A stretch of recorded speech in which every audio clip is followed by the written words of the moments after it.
Welcome to another episode of The Flank, man. I'm joined by Patrick Price, a.k.a. Aches. We got Chris Duarte, a.k.a. Parasite. And, of course, we got the one and only Mr. Benjay Nassim. Gentlemen, how we doing today, man? Everybody feeling good? Everybody feeling all right? We're back, man. We're back. Yeah, I mean, we got a nice little 10-hour stream. You can hop on, Don. Don's coming through for a sec. Oh, it's been vibes over here. We had tacos. We had tacos. Don, do you have a taco ready? I'm eating it out there. Oh, bro. Is it the steak or the chicken taco? The chicken. Oh, yeah, chicken was fire. Tony made some fire chicken tacos. What's going on, Donnie? What's happening, man? I can barely hear them. Here, swap headsets. Swap headset? Yeah. Throw it on, Don Dada. Throw it on. What's going on, Donnie? You doing all right, bro? What's happening, man? Yeah. I'm chilling, man. I mean, we just lost not even like, what, 10 minutes ago? Yeah, I know. I appreciate you coming on after a loss, though. You're a real one for that. You're actually a real one. Well, I'm not going to be here for long. I got 45-minute travel back home. I'm just saying what's good. What's it like playing at the Atlanta Faze facility? You like it over there? It's lit. They have a gym here. They got food. They got a little bit of everything here. They got I got vodka in my cup right now. by the Faze facilities. Yeah, bro, this place is crazy, bro. I mean, I haven't been to another facility, but this got to be like top 2, top 3 facility in the league for sure. I haven't been to any other ones, but. How would you compare it to the Legion one? Bro, that's not right, Pat. Come on, play it. Come on. What's going on? Play it. Shout out to Faze for letting me play here. We even they let me play here against them today. So shout out to Faze for letting me play here, and you know this place is lit. Yeah, hell yeah. I mean, I know you guys got the L today, but you guys came out hot today, Don. You guys came out a big map one out of you as well. I mean, what do you think went wrong for the rest of the series? So right now, I mean, it feels like a brand new team. Like Brendan is like kind of like he like runs everything really, like when it comes to game plan. So right. I feel like right now we have like really strong maps, and then like besides those maps is like kind of looking slow right now. So we just got to like expand our map pool. Yeah, it felt like they activated team game break and we just couldn't get a kill. Like honestly, like the badges kicked in. It felt like the badges kicked in, and then they just got every kill, and then we were always on the back foot the next 3 maps. Yeah. And that's kind of how like our practice has gone too. So it's not like we're not having that problem of we're playing different from practice and going into the match. That's good. That's always good. But yeah, we got to figure it out. We got to get some more stronger maps. We just got to keep working. And the one good thing I will say about our team is that even when we have Byron, but with Brendan, we can get better. We can get better every day. It doesn't feel like we're wasting our time sometimes playing. Right. So I think we're going to fix it. It's just how soon, and it's got to be quick because I think we're in 9th right now. So we need to get some points. Well, you got 2 games left, so I mean, you win either one or both. I think you guys are got a winner spot, which would be a nice start. Yeah, if we win, I think if we win one, but I want to win both. I mean, it's technically our easier matches of this group. We've played Thieves, Toronto, and Faze. Yeah, and I got Toronto. Not an easy top 3, dude. Jesus. Yes, yeah. So last split was our easiest matches. And we went 2 and 3. So this one, I mean, if we can go 3 and 2 on our hardest. This is our hardest split of the year. Then that's huge for us, and we'll get winners bracket. So this next week of practice is going to determine like a lot, like pretty much everything for our team. So that's kind of typical out of Turio. You said he like does a lot of like your guys like strategy and kind of your game planning, which is like crazy because you have like obviously you're a vet now and you got Clay on the roster. What do you really like about Turio teaming with them? Because I know Clay like thinks he's really smart. He vouched for him a lot when getting him on the team. But like as you've been playing with Turio more, like what do you like about like playing with him and stuff like that? And like just let the fans know a little bit about him a little bit. He knows how to play. Like he's not young. He's older than me actually, but like he knows how to play. And like for me, for example, like I've been a top player in multiple CODs. I've been playing for years. I might not be the greatest person at explaining what I'm trying to say. Like sometimes, Tom, you've played with me. I'll just be like, get a kill, like stuff like that. You know what I'm saying? Because I don't know how to explain certain things that well. But he can like break it down. Like he could actually like teach someone that like doesn't know what he's talking about, like what to do. Like he could actually run, like him and Naga especially, they could run like literally a Call of Duty Modern Warfare class. Me, I would be a terrible teacher, even though I know like what I'm doing and I don't know how to say it like them. Right. So then just for them like knowing how to get their points across, it just makes me know like they know what they're talking about. You know what I'm saying? Yeah, Speaking yeah. of Naga, like has Jared been joining the team? Like, what are the vibes like? What does he bring to the squad? I always love Naga just because, like, from playing Ace with him. I've been playing Ace with him since like Black Ops 3 AW. Hey, I was even him talking about it. You don't realize like all time how many grand finals I think didn't y'all make a finals, Chris? Yeah, He's been in a lot of good teams. Like you forget about that. Like he's been on a lot of good teams. Yeah, he was always an underrated player, to be frank. Big tournament runs, so he just knows what he's talking about.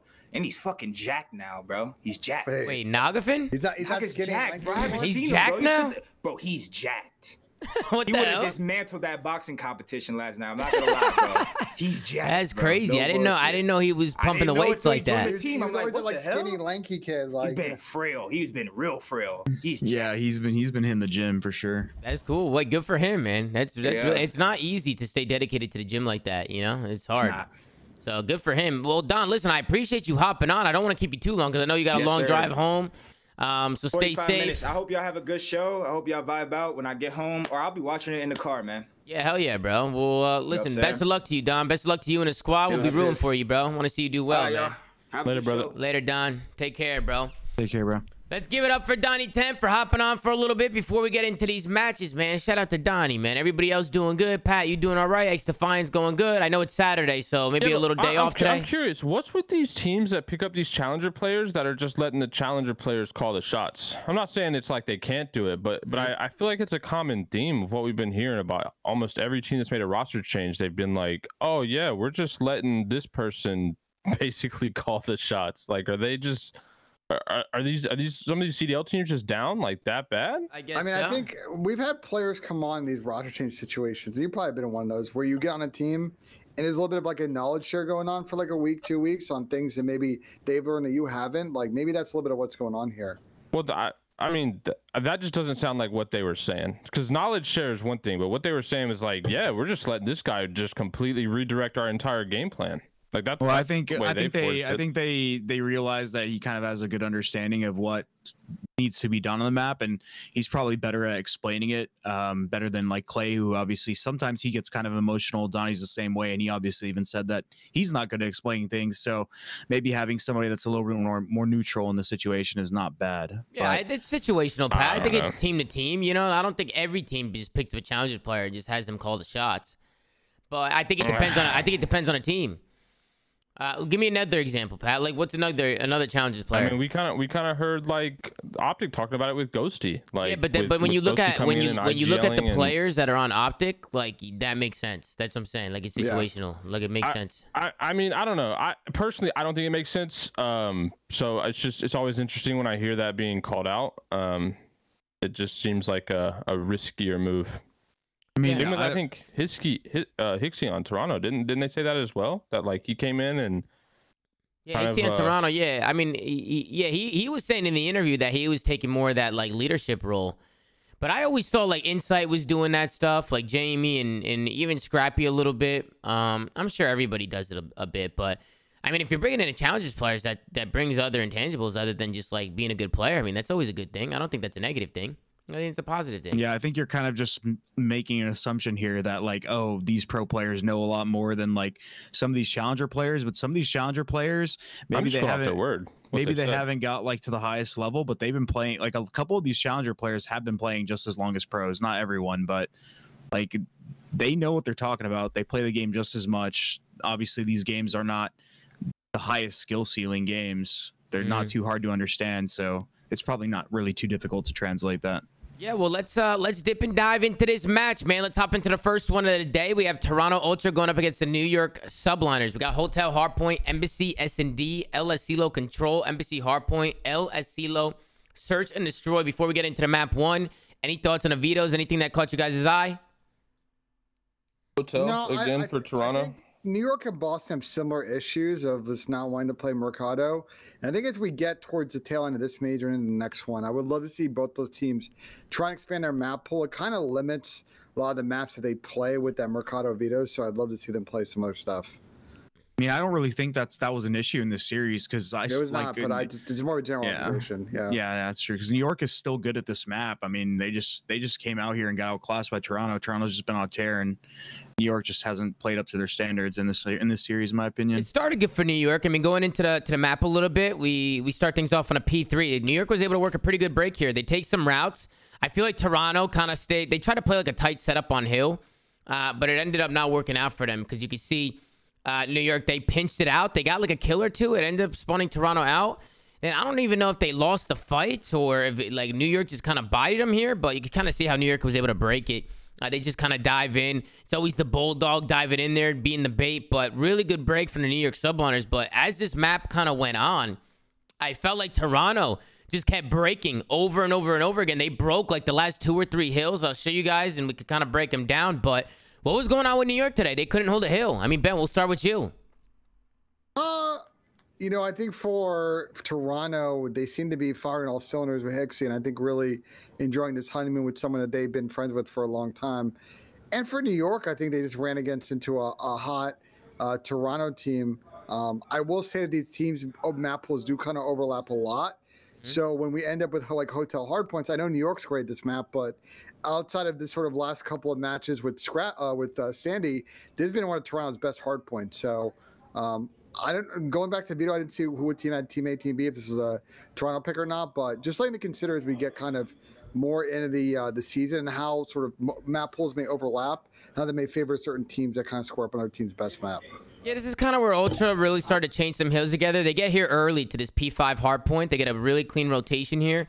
They end up locking down most of this time. New York, they tried flooding in through mid and flooding in through Jules.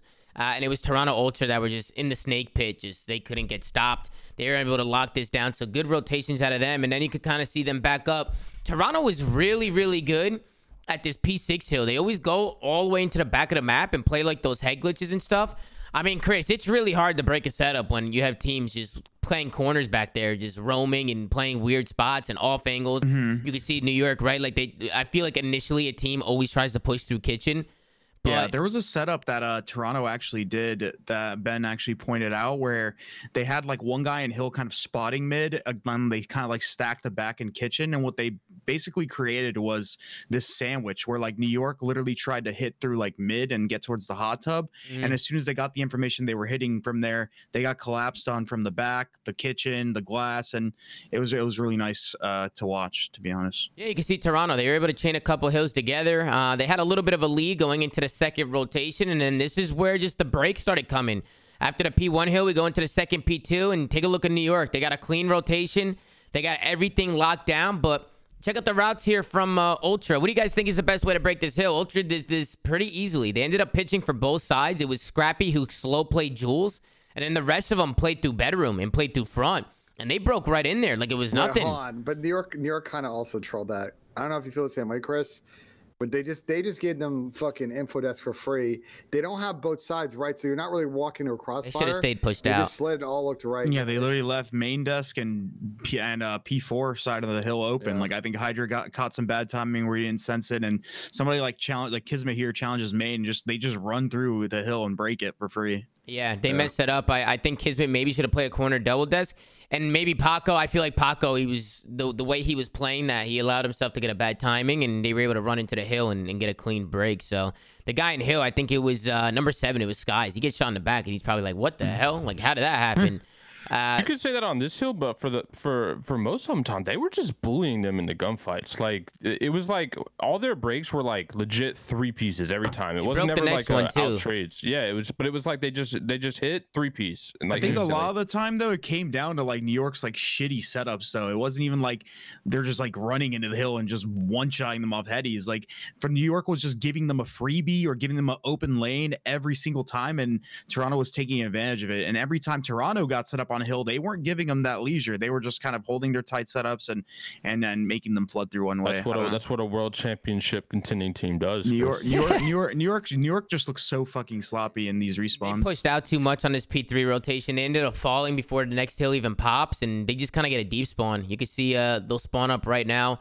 It was, I think it was Hydra, right? Yeah, it was Hydra and it was Kismet spawning across the map. So Toronto Ultra had the numbers in this one. They just worked some trades in the P3, and this is kind of where they ended up running away with this one. So Toronto Ultra, they chain a couple hills at the end of the first rotation. They work a few breaks in the second rotation. Good plays from them. Any final thoughts on the map 1? They end up snaking away and pretty much winning this map. They close out the last 3 seconds on the last hill. Going into the P5 early rotation. It got really scary for a second because Priesta calls the streak in on the P5 and they break in. But I mean, with only 1 second left to go, it was still comfortable. It got close. Their lead was just too big. They had 2 hills to get like 2 It was points. a good attempt from the New York Subliners. It was a really good attempt. P-Dog with the streak, he was able to find one. But yeah, Ultra, they end up just playing smart. They take routes left. I like how they don't just funnel the hill.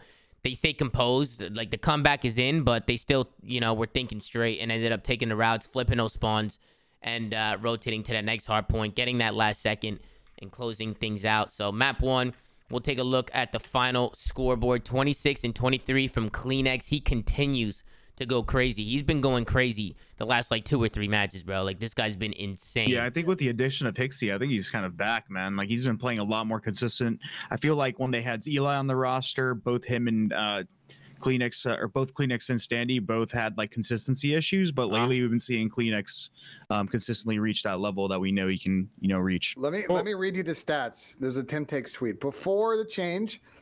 CleanX was averaging a 0.94 in pretty much every game mode except for S&D 0.91. Since the change, overall 1.17, 1.15 in a hard point, 1.23 in search, 1.18 in control. So I think Hixie coming has definitely enabled the best of CleanX that we remember, especially. But we from the Cold talk Warriors. about that. We talk about that with roster changes. Like, sometimes it's regardless of like the player's skill that you pick up. Sometimes the players change how other players play, right? Like, I mean, I would argue Ghosty's having the opposite effect on Dashy. And I think Hixie in this case, like, Hixie individually may not be as good as what we think Standy is, but he's elevating other players on the team to play at like such a higher level. Because we haven't seen CleanX play like this in a while.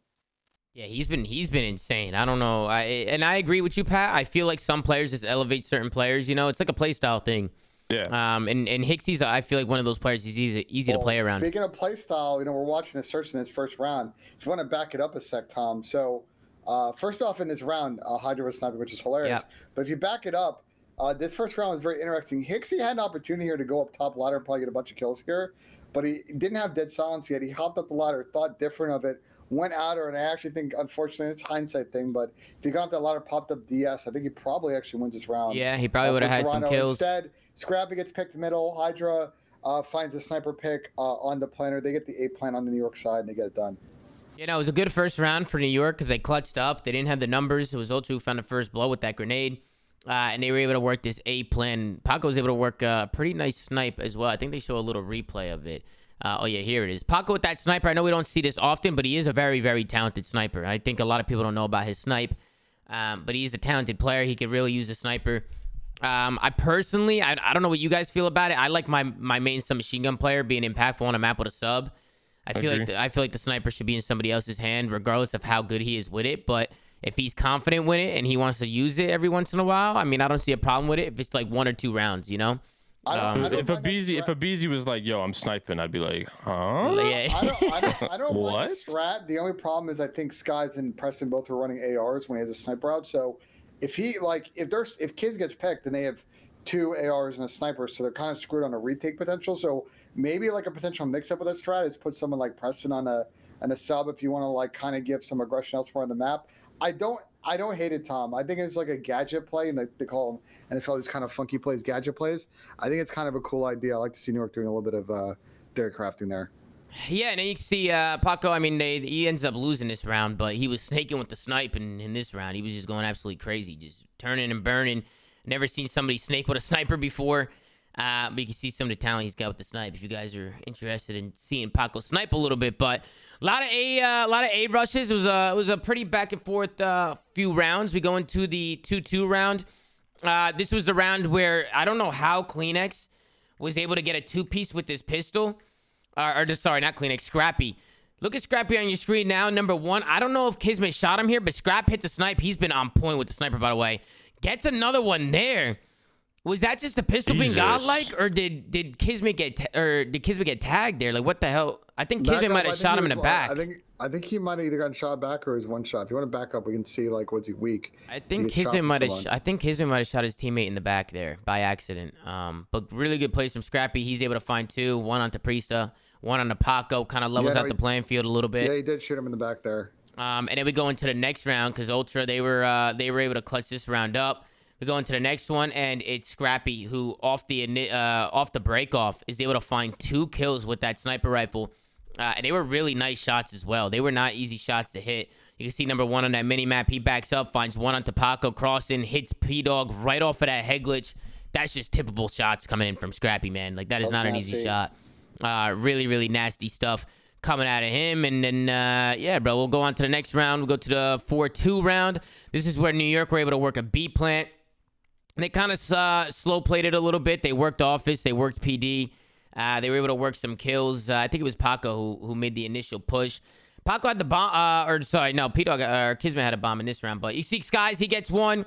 P-Dog, he gets taken out in the back. But because New York get 2 dead, they just end up playing towards this B side of the map. I like seeing teams go more towards the B side sometimes. I feel like sometimes people, they're just so predictable. They always try and play an A plant. Which, granted, it probably is the bread and butters, but I feel like it's a good play to switch it up every once in a while and go to the B site. So they end up going B. Scrappy tries to go for the clutch. He ends up getting a hit marker here, I believe, and then he gets taken down. But that was the last round that the New York Subliners ended up winning in this one. It was Toronto Ultra who go right back to that B plant.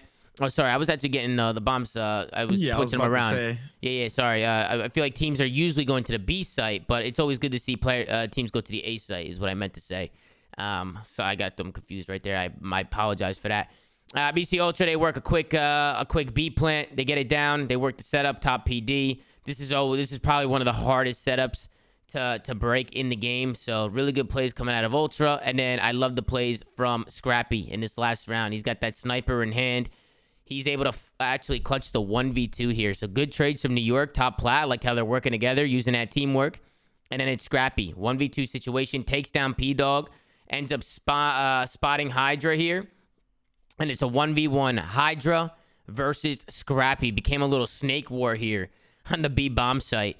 Pretty funny. Yeah, it was pretty funny. They were snaking each other. Scrap had that pistol snipe, so I thought he played this really well. And then they both used their attacks right here as well. Scrap's going to throw the Semtex out. So is Paco. And then Scrap, he's going to gun him with the pistol. And Scrap, crazy. It's Scrap letting him know, Pat. And Scrappy's letting him know. Scrappy's an idiot, bro. What did you guys think about the map too? It was a nice mixy embassy. My worry for New York at times again is still sort of the problem if Paco's not really getting bloods. I feel like on offense they're really limited in what they want to do on the map. I would love to see them kind of free up someone like Preston to make more plays at times and maybe try and kind of follow up Hyder's aggression and really use their teamwork. But overall, I think Toronto is just sort of the hotter team today, and you see it with, a nice 10-6 from Scrappy following up the first map. Yeah, and it was a good series for Toronto Ultra. They ended up taking a series 3-0 as we head into the control. It started off with NYSL, or it started off with Hixie. He actually makes a play for some beat ticks in this round. Ultra were able to win an offense, and I want to give Hixie some gas here because I love the plays he makes. You see that number 2 on the minimap now? He gets pushed up field by himself. He's able to find one. And then he's able to find another one onto Prista. So that's going to open up the whole B side of the map for his teammates. So Hixie here with a little bit of a solo play. And then I like the patience from him. He just stays alive. He doesn't do anything crazy. He plays the corner, bumps that headset, keeps it simple. He's able to take down Paco here. Boom, that's another one. 2 dead. Then he runs up here, finds another one on the P-Dog. I mean, this guy was switching absolute lanes. And then that allowed Toronto Ultra to get onto that point, grab a couple ticks, and then Ultra was able to close it out. After 2 ticks, only 1 tick to go. I think Ultra were able to work some kills through mid and through field, and they were able to win the first offense. So great heads-up play from Mixie. He's a playmaker, man. It's good to see the new guy coming in and making plays. Then we hop into the next round. We go into the second round. This was a quick round from NYSL. They were able to get onto this B point early. I like the plays from Kismet here. Look, gets the kill on B. He's the last one up. He stays alive and just dips and dives to A. I mean, Chris, it's always good when players are being a nuisance like that. They're going from point to point. I feel like on LSELO, it's you see a lot of teams do this now, where they kind of use mid map to get from point to point. You can get there instantly. Yeah, no, I like to call it the I like to just call it an audible. Like it's actually such a satisfying like route when it works out. Like when you get like you're a nuisance at one point, you sprint over to the other point. It usually works best from B to A. A to B is still a little sketch, but B to A and the route that Kismet took is probably one of my favorites. It was a quick round. NYSL, they were able to keep. They were just frying in the slaying department. They couldn't get kills. Ultra got pinned back in the spawn, and New York were able to work a double stack. They stacked the A point. They rotate over to the B point. Back-to-back offensive wins. We're tied up at 1. And then we get into the 1-1 round. This is where NYSL end up slaying Ultra out and winning the defense by lives. We see teams now, especially on defense on LSELO, you can work some of these traps and pin teams back. Ultra were able to get some ticks on the board, but you could take a look at that slaying department up top. New York were just raining hell on Toronto Ultra in this round. So good plays out of New York. But it was Ultra that ends up sending this over to an overtime and closing this one out. Let's go into the listening with them, see how the boys are sounding in this one. Push that, bro. He's not gym though. Where'd he go? He's in our low gym now. Yeah. He's on our boxy on point. Boxy on point, dead. Nice one, low gym. Still low gym, I think. I don't see them. Don't see him. In lockers? On their shed going to A. He's in our top middle. Yeah, I'm trying to get to B. On the stairs on me. Weak Hydra. In our top middle stairs. I'm trying to get to dive to kitchen. Yeah. He's back to our stairs again. I'm gonna try play towards dive around top, bro. There they are. Okay. I'm gonna try and get fucking exit kills. Got the top mid. I'm in B house. Hello, lockers. Go help. Weak on me. Make a push. On my right. Really weak as well, right side. Went back to the stairs. Okay. Yeah, we're good. Top mid got me. I have our top He window. jumped out, bottom, he made cakes. Lockers now 2 there. 2 in our spawn, 2 in our spawn. Yeah, one's a B, 2 on spawn. Lock's dead. Top Round. Weak, Charlie. Mound dead. Nice to help here. I'm in tools. Tools, dead. 3, last guy, Caesar. Yep. Yeah, he's probably gonna be slow, maybe top right mid. I think he's outside somewhere. He's underneath me. Alright, Ace and D, weak kids. Cakes. Underneath me. Nice, good. Wait, I got That's an 8, bro. No, I'm good. I might hit the right, Ivy for now, stop out.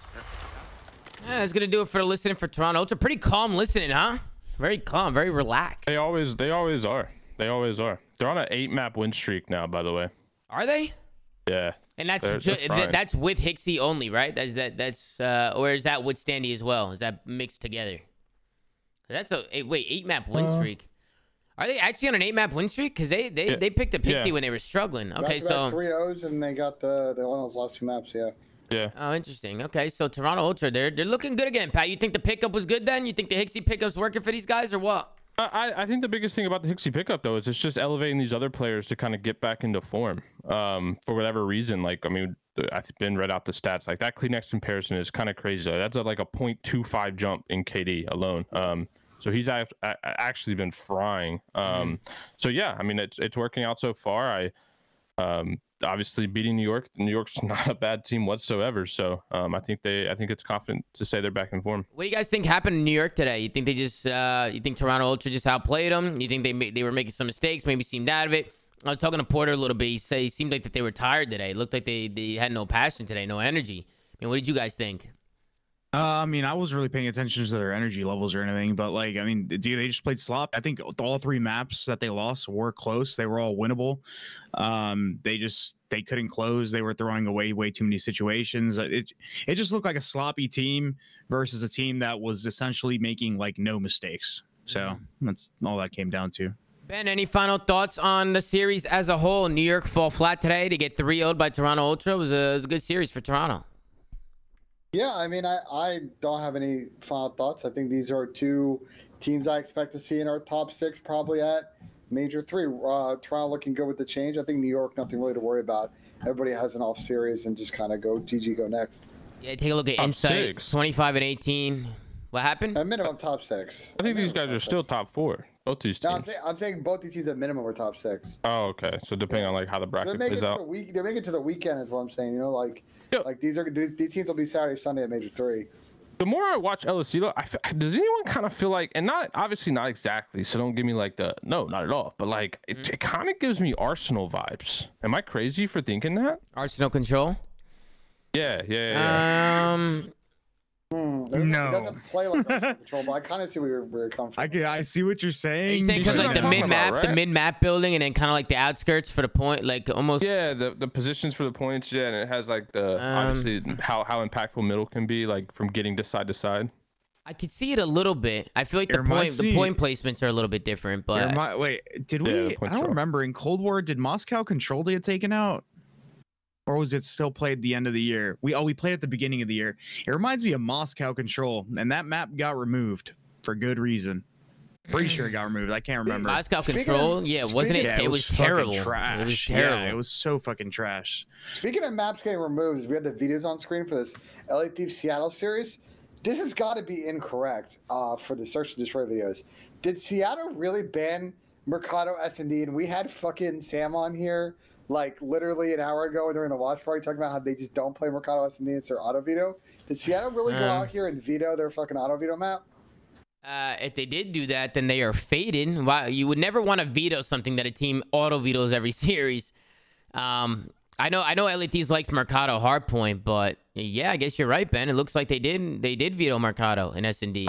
But Seattle's one of those teams that vetoes their auto veto every time. They don't care. Like they're weird about it. They did the same thing in like not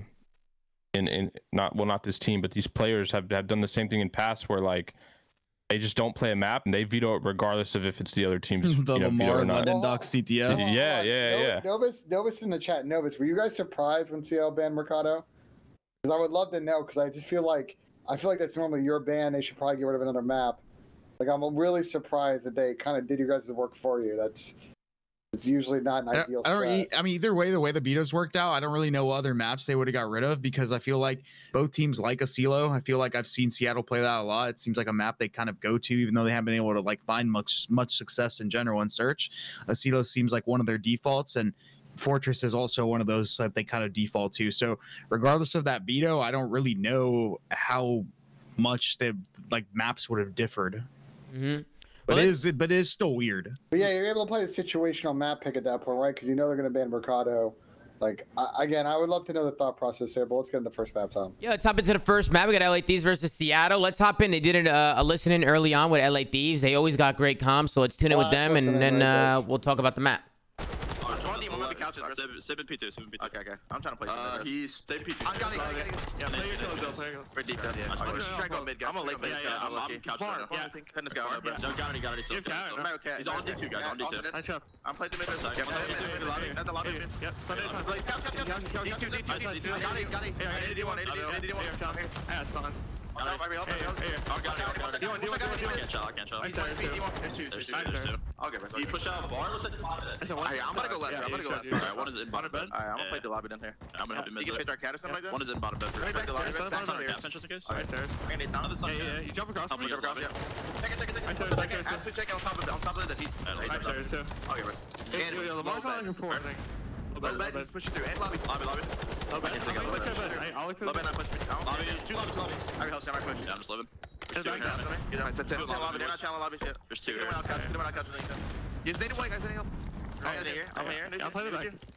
I'm helping you wide, though. I'll send you one, bro. I'm in down. Alright. Behind me, lobby. I have secret, bro. Lobby. White. Okay. I'm living. I'm gonna tell what you do. Yeah, I'm gonna dub it. Go. I got time. White, just right out there. Wine dead. And that's going to do it for the listening for the LA Thieves, man. They always sound good, man. They always got good communication. So it's always good to listen in with the Los Angeles Thieves. But it didn't last for them. You can see the P4 hold from Seattle was too strong. They had a really good setup on those back stairs and on that main desk head glitch. If you get there early, you can lock down pretty much the whole middle of the map. And then I don't know what happened with Thieves going into this P4 or going into this P5, excuse me, but they let Seattle break this one. And this is where kind of things get away from them. Anything you guys see in the setup here, maybe Chris or Pat, anything you guys see at all, or Ben, about the setup here that you think maybe LA Thieves messed up on? You think Seattle just did a good job just winning fights? What do you guys think happened here? Everybody just goes down. Back, I just think they lost gunfights. I don't know. Run it back real quick. They're in the snake pit, and it looks like Seattle just played through Jules, and they played through mid. Yeah, they just lost a lot of fights. They just kind of overwhelmed them through the front. You can see LA Thieves kind of flooding in. if Envoy would have won this kill on the pinch, maybe would have been able to help him out. But they just all die front. Seattle just do a good job winning fights. Envoy tried to. I mean, this is a classic case of Envoy tried to pinch and all his teammates died. Like they didn't have the numbers because the instant trade was a 3v3, and then Envoy took himself out of the situation. I also feel like you can't make. I mean, correct me if I'm wrong, but I feel like you can't make that play in this game. Like you saw, Pred basically insta-turned as soon as he heard Envoy drop down. Did he not? Yeah, he heard him. I think he heard him here. You can make that play from the other side if you've had glitches of Snake. I mean, we but either way, like they instantly knew. Like, you know what I mean? Like you can't make that play if you don't have dead silence. Like, and if you have Daddy, you probably could. But I think if you notice, a lot of like Seattle's like tacks were getting through. I think Thieves just played like a tight setup. They didn't have a trophy, and Seattle like just hit the like hill quickly and just bullied them with like their tacks and just like took fights. I think that's literally just what it came down to. Yeah, Seattle also did a good job like keeping the map pushed down and not letting Thieves like push out their jewels and stuff and push out their double arch. Because once you get a team pushed out a little bit on those cuts, it's hard to get pushed up on this hill and for a break, but they keep LA Thieves on that tight setup, so LA Thieves kind of get cornered onto the point. It is a very snake-heavy point, but Seattle do a good job winning the fights. And then on top of that, they flip the spawns as well. They get the kills, they push through, and they flip the spawns for next. They were able to chain both hills here. This is where they were able to get a pretty fat lead. The last 3 hills went to Seattle. LA Thieves, this whole entire map is just having a really hard time holding rotations. What do you guys think it was? You think they were just struggling? Let's go into the listening with Seattle since they had a good map, and then we'll get your thoughts on LA Thieves. Bottom bed, one shot. Sado dead. Bottom bed, one shot. He went to front side, bottom bed. I'm one shot, guys. Back. He's laying down back. Is he bottom bed? Yeah, he's laying down back. Kenny was bottom bed. I want AG. Yeah, I'm in the half. Dead. Last guy fighting mid. Mid or top. I'm looking. He's top. On time. I'm standing up. I'm trying. I can't carry him. I'm behind. One more on top. One more back. Back again. I'm behind him. Nice. They're all spawning pond. Kenny's downstairs. Jesus. I'm coming. Backstairs. On time. I'm going. They're gonna be double archers. Don't go. He's here. Double archers. My smoke carry. Double archers dead. One more. Go, Dante. Nice 3. Last guy. He's dead. Nice. Last. He got me. Double arch. He went to the arch to wine. He's 1-2-1. That's Tom. Our desk. Double archers. Our desk said one's double archers. Double archers to the cat. Alrighty, Seattle hyped up in the listening. They were feeling good after that one. What did you guys think about the listening from them, from the Surge? Fred was going nuts. He was going went crazy. From dead to whispering. Right? Yeah, he was absolutely turned. And then again, it's the P2s that really hurt the LA Thieves. You see Seattle, they flip the map. They get some time on a P1, but these P2s is what really hurt LA. What do you guys think happened with LA Thieves at this map 1, man? They ended up turning the series around, but Kenny. Yeah, I was going to say the same thing. Double pause at one point. Everybody else was sitting pretty negative. I agree with Pat. I think outside of just like the stats and stuff, hardpoint just at this stage in the league, like this always happens where like all the good respawn teams are going to square up with each other, and sometimes like they're going to have these like really close games, or one team just going to end up making too many mistakes early in the game and get like just beat down. But that's all this game is. Like if you're able to stay ahead, the team that scams the most is just going to lose, because that's usually what 2 good hardpoint teams going against each other comes down to. Yep. And Thieves, as you can see, like they were getting broken a lot, while Seattle was managing to hold a lot of hills. And they couldn't hold a rotation too. Like I feel like LA Thieves just couldn't get a rotation, like a good setup, like a good hold. Like they just really struggled to lock down time. So really good job from the Seattle Surge here in the map number 1. We can take a look at the final scoreboard. 25-18 from Kenny. Everybody else on his team is double negative for the most part. So not too sure what happened there. Kenny was trying to do everything he can. It's good to see Kenny hitting form. And then on the other side, everybody had a good map, especially AG, sitting at 28-15. Any final thoughts on a map 1, folks? I think a good start for the Seattle boys, and then we get to sort of the mode that we all year we've been talking about. Seattle, can they win searches? They won a hotel earlier in the stage, but still hadn't won in a CeeLo, and this one was a pretty interesting one. Yeah, I want to get into the 3rd round here. I like the play from Seattle to get this B bomb down, but LAT end up retaking this. I like the route from Draws. I think it was Mac who ends up dying on bomb, but I just think it's a really good route from Draza to go all the way around and kind of pinch this guy that gets pushed out there. And then Dante, he was kind of left out by himself. He really has nowhere to go. He's got a swarm of red, so Good retake coming out of the LA Thieves there, like the routes from Draza. Got to take those long routes on those retakes and make sure you're pinching teams in. It's always harder to hold a setup when teams are coming from different directions. So yeah, the setup on that hill is like usually like pretty easy to read though, or not that hill, sorry, that bomb is really easy to read because there's only so many, like there's not very many good places to be effective when watching it, and most of the time people are going to play on that outer stretch where they can watch it from the van. So him making that like preemptive play is like what won him the round. Yeah, and I know Seattle has had struggles in Search and Destroy. They started off the S&D good. I like their holds on a defense. I thought Mac did a really good job in this round, just staying tucked in his corner, was able to work a couple kills. A good, strong setup out of Seattle.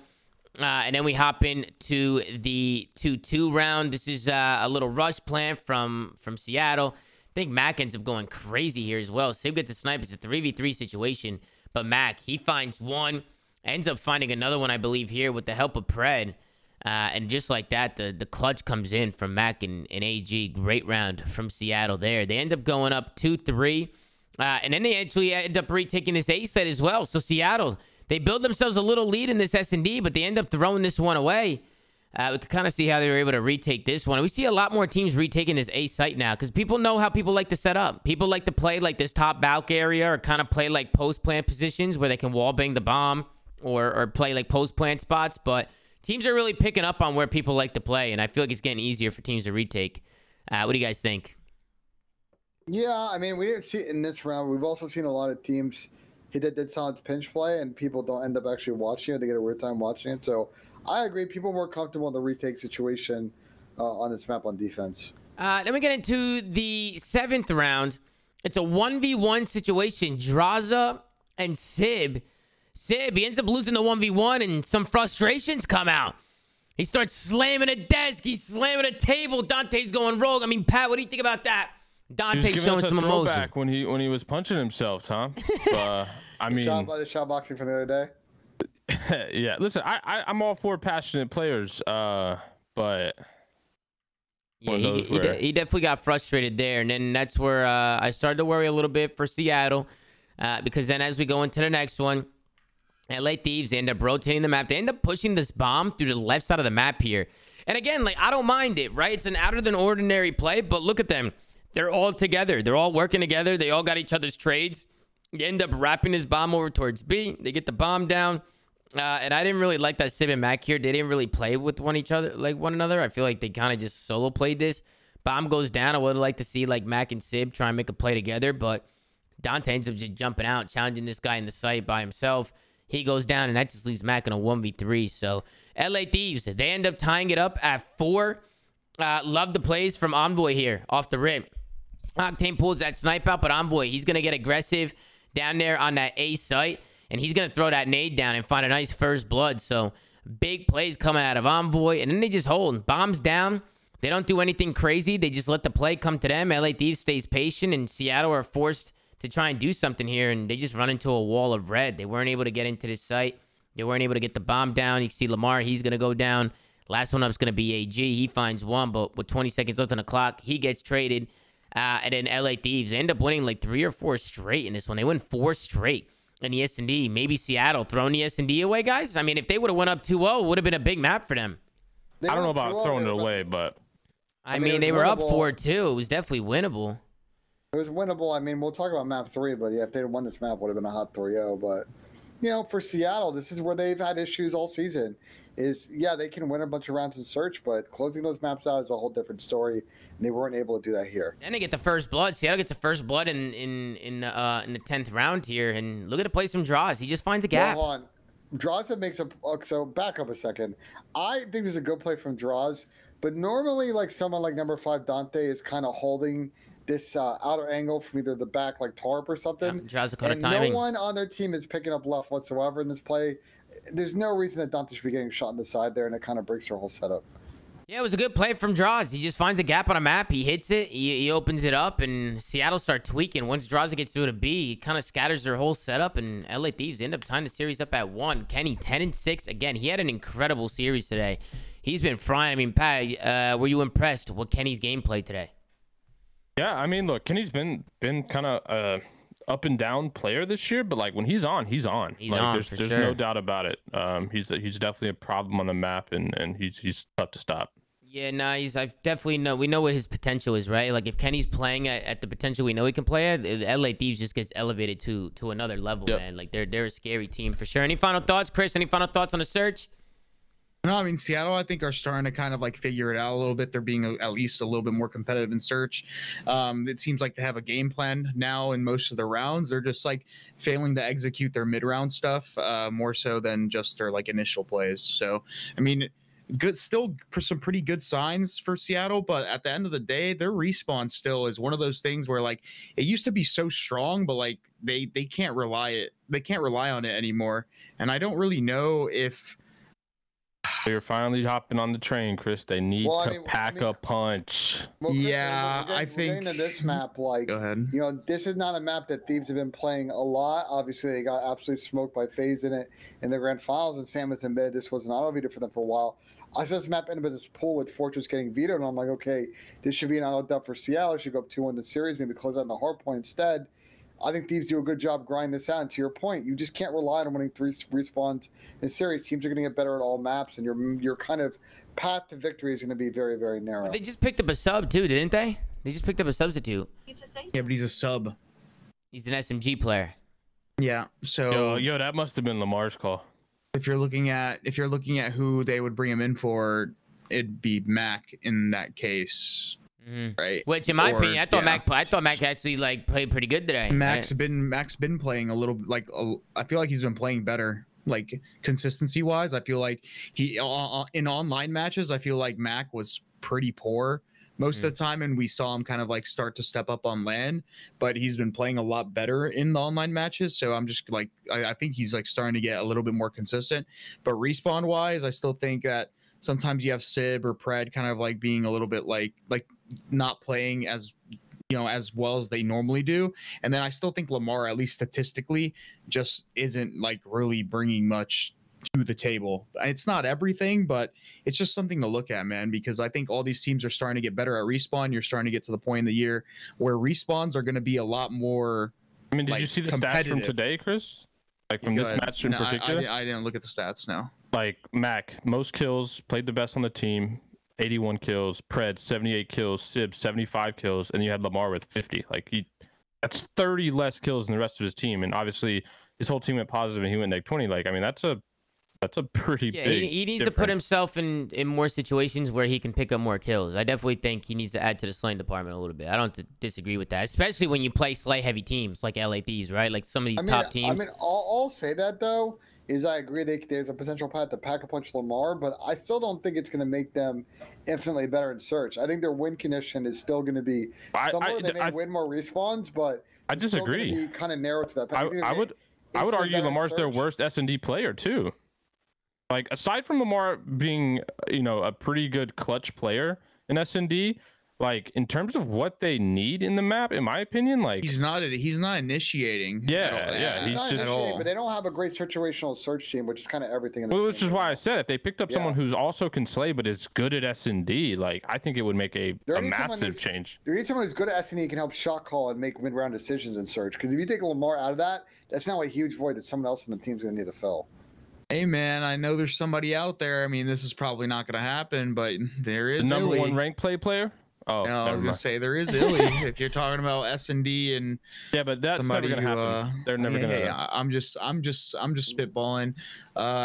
Major Maniac, maybe, I don't know, but I think I still think there's room for this team to maybe make a change. And I usually am not the one to look at pure stats as a reason why somebody should get dropped, but like I feel like they're starting to improve in other areas. And I feel like the one thing that hasn't improved is Lamar. Like Lamar's like slaying, like not just like in respawn, but just like in just general, in general. Like it's the one thing that has not improved at all from this team. And just to talk about the control a little bit, I just think Octane makes such a good play here. He gets pushed up in a spawn, and we've seen Celium do this with Faze. He actually did it today as well. We'll get to the Faze match, but Octane just makes such a good play here. He gets through to the back of the spawn, and at this point, all you got to do is just play these head glitches, change your angles up, play on top of the hill, and that's what Sam did. I mean, he kept Seattle completely pinned back in their spawn. And they just couldn't do anything. It was 4 defense wins in a row. This was the only offense win. It happened to come in the overtime. So every team was able to hold on defense, work some kills.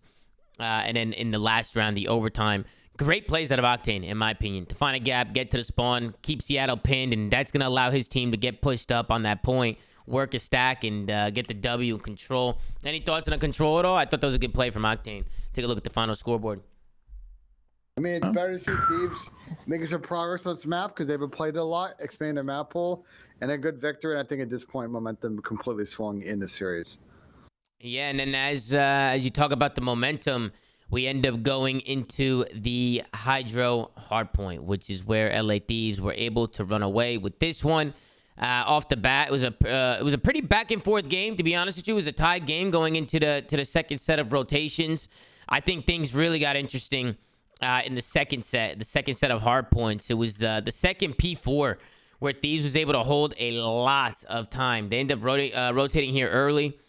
You can see Sib. He's trying to take those swim routes. I wonder if he was heard here. I wonder if Sam sound-heard him here. What do you guys think? Think Sam heard him swimming through the water here? You think you heard him here or no? And then Draza, not Sam, Draza. He turns around. He ends up killing Sib here. I wonder if he heard him there because he gets through, or it could have just been a heads-up play. When they're underneath, I think you hear them when they come up out of like the water. I could be wrong though. Maybe why good heads-up play. Good play from Draza, man. Yeah, good probably play. Just checked it. Yeah, you can sounds see. like some sound EQ cheese. Yeah, but no, I think you pick those up, bro. Like you've been playing long enough to just like take a look at your back and see if there's anybody going through it. That's not true. I have not played long enough to worry about people swimming around me. That's a new feature for sure. He's been grinding X Defiant. LA Thieves, they end up getting a big hold here on the second P4. I like how they just stayed pushed out. They played those head glitches, but then Seattle, they do it right back to them going into the next hard point. They get here early. I love the plays from Dante here. You can block both of those spawns in the back. The only thing you got to be worried about is sometimes people will spawn to Dante's left, but that's a mean heady in the back there. It's really, really hard to kill people out of that head glitch. I thought Dante did a good job just anchoring the spawns here and making sure nobody can pinch or come in behind his team. You can see him get another kill here. Envoy trying to work a pinch, but Dante staying patient. I feel like he was a big part of this hill and why they were able to lock down so much time. Just staying alive in the back, working some kills, holding that spawn. And I like how they push out here. Once it gets to like those last 15, 20 seconds, they try pushing out. You can see AG. He's kind of swimming in the water. I mean, these are big kills here, but it was Envoy who was reading it. LA Thieves get to this P1 early, and they were actually able to hold this on and connect the P2 and close this one out. I mean, LA Thieves, they stayed disciplined. It was a really good map. Map 4 was a really close match. But going into the third set of hard points, LA Thieves were the first ones on rotation. They get to that P1 hard point early. They were able to work some kills and hold those P2 spawns, and they were able to close this one out. What did you guys think about the map 4 and the series overall as a whole? I'd love to know the math on like this situation. It's like, should you just say fuck the rotation and just try and win off of P1? That's your best chance of winning instead of just playing for the rotation. I'm very curious from like an analytical standpoint if that might be the best play. I think having those P2 spawns is the best thing you can do, personally. If you got to make the P1 mixy and then just try, I feel like you can't lose those P2 spawns. Like, here's the problem is you make the P1 mixy, but a lot of teams are now failing to make the P1 mixy because they're trying to go to P2, it doesn't work, and they get put in the spawn trap. Well, that's why I'm saying. That's why I'm saying. Like I'm very curious. Wait, I don't understand what you're saying. Like, what do you mean? Can you say that again? Say that again. Like start over. So what I'm saying is, we've seen teams get in a situation. We want to back it up because I just want to confirm it happened in this map where if you're coming off old on P5, do you play for P2? Do you hard play for P2 and try and get the flip, or do you try and play for the P1 time and then try and get a P2 break? What is a better win percentage play? Because if you fail to get that P2 break, right, you flip the spawns, well, now you're stuck in that P3 spawn trap and it's hard to get out of it. Well, you do both. You do both. Like you don't just send your entire team around dome I know, but to get the spawn. You literally people fail to do that. We've seen that happen quite a bit on this map.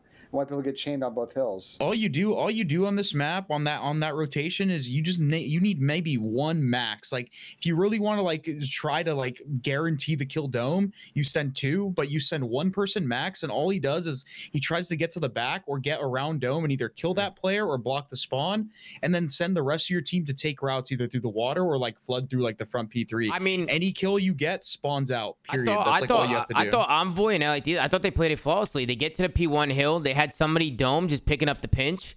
Envoy's able to win one on the pinch. They're missing players still. You can see number one, he's pushed out Sam. So he's got all that info now, right? Like Sam's pushed out. He's like, yo, nobody's here. They got to be going mid and left.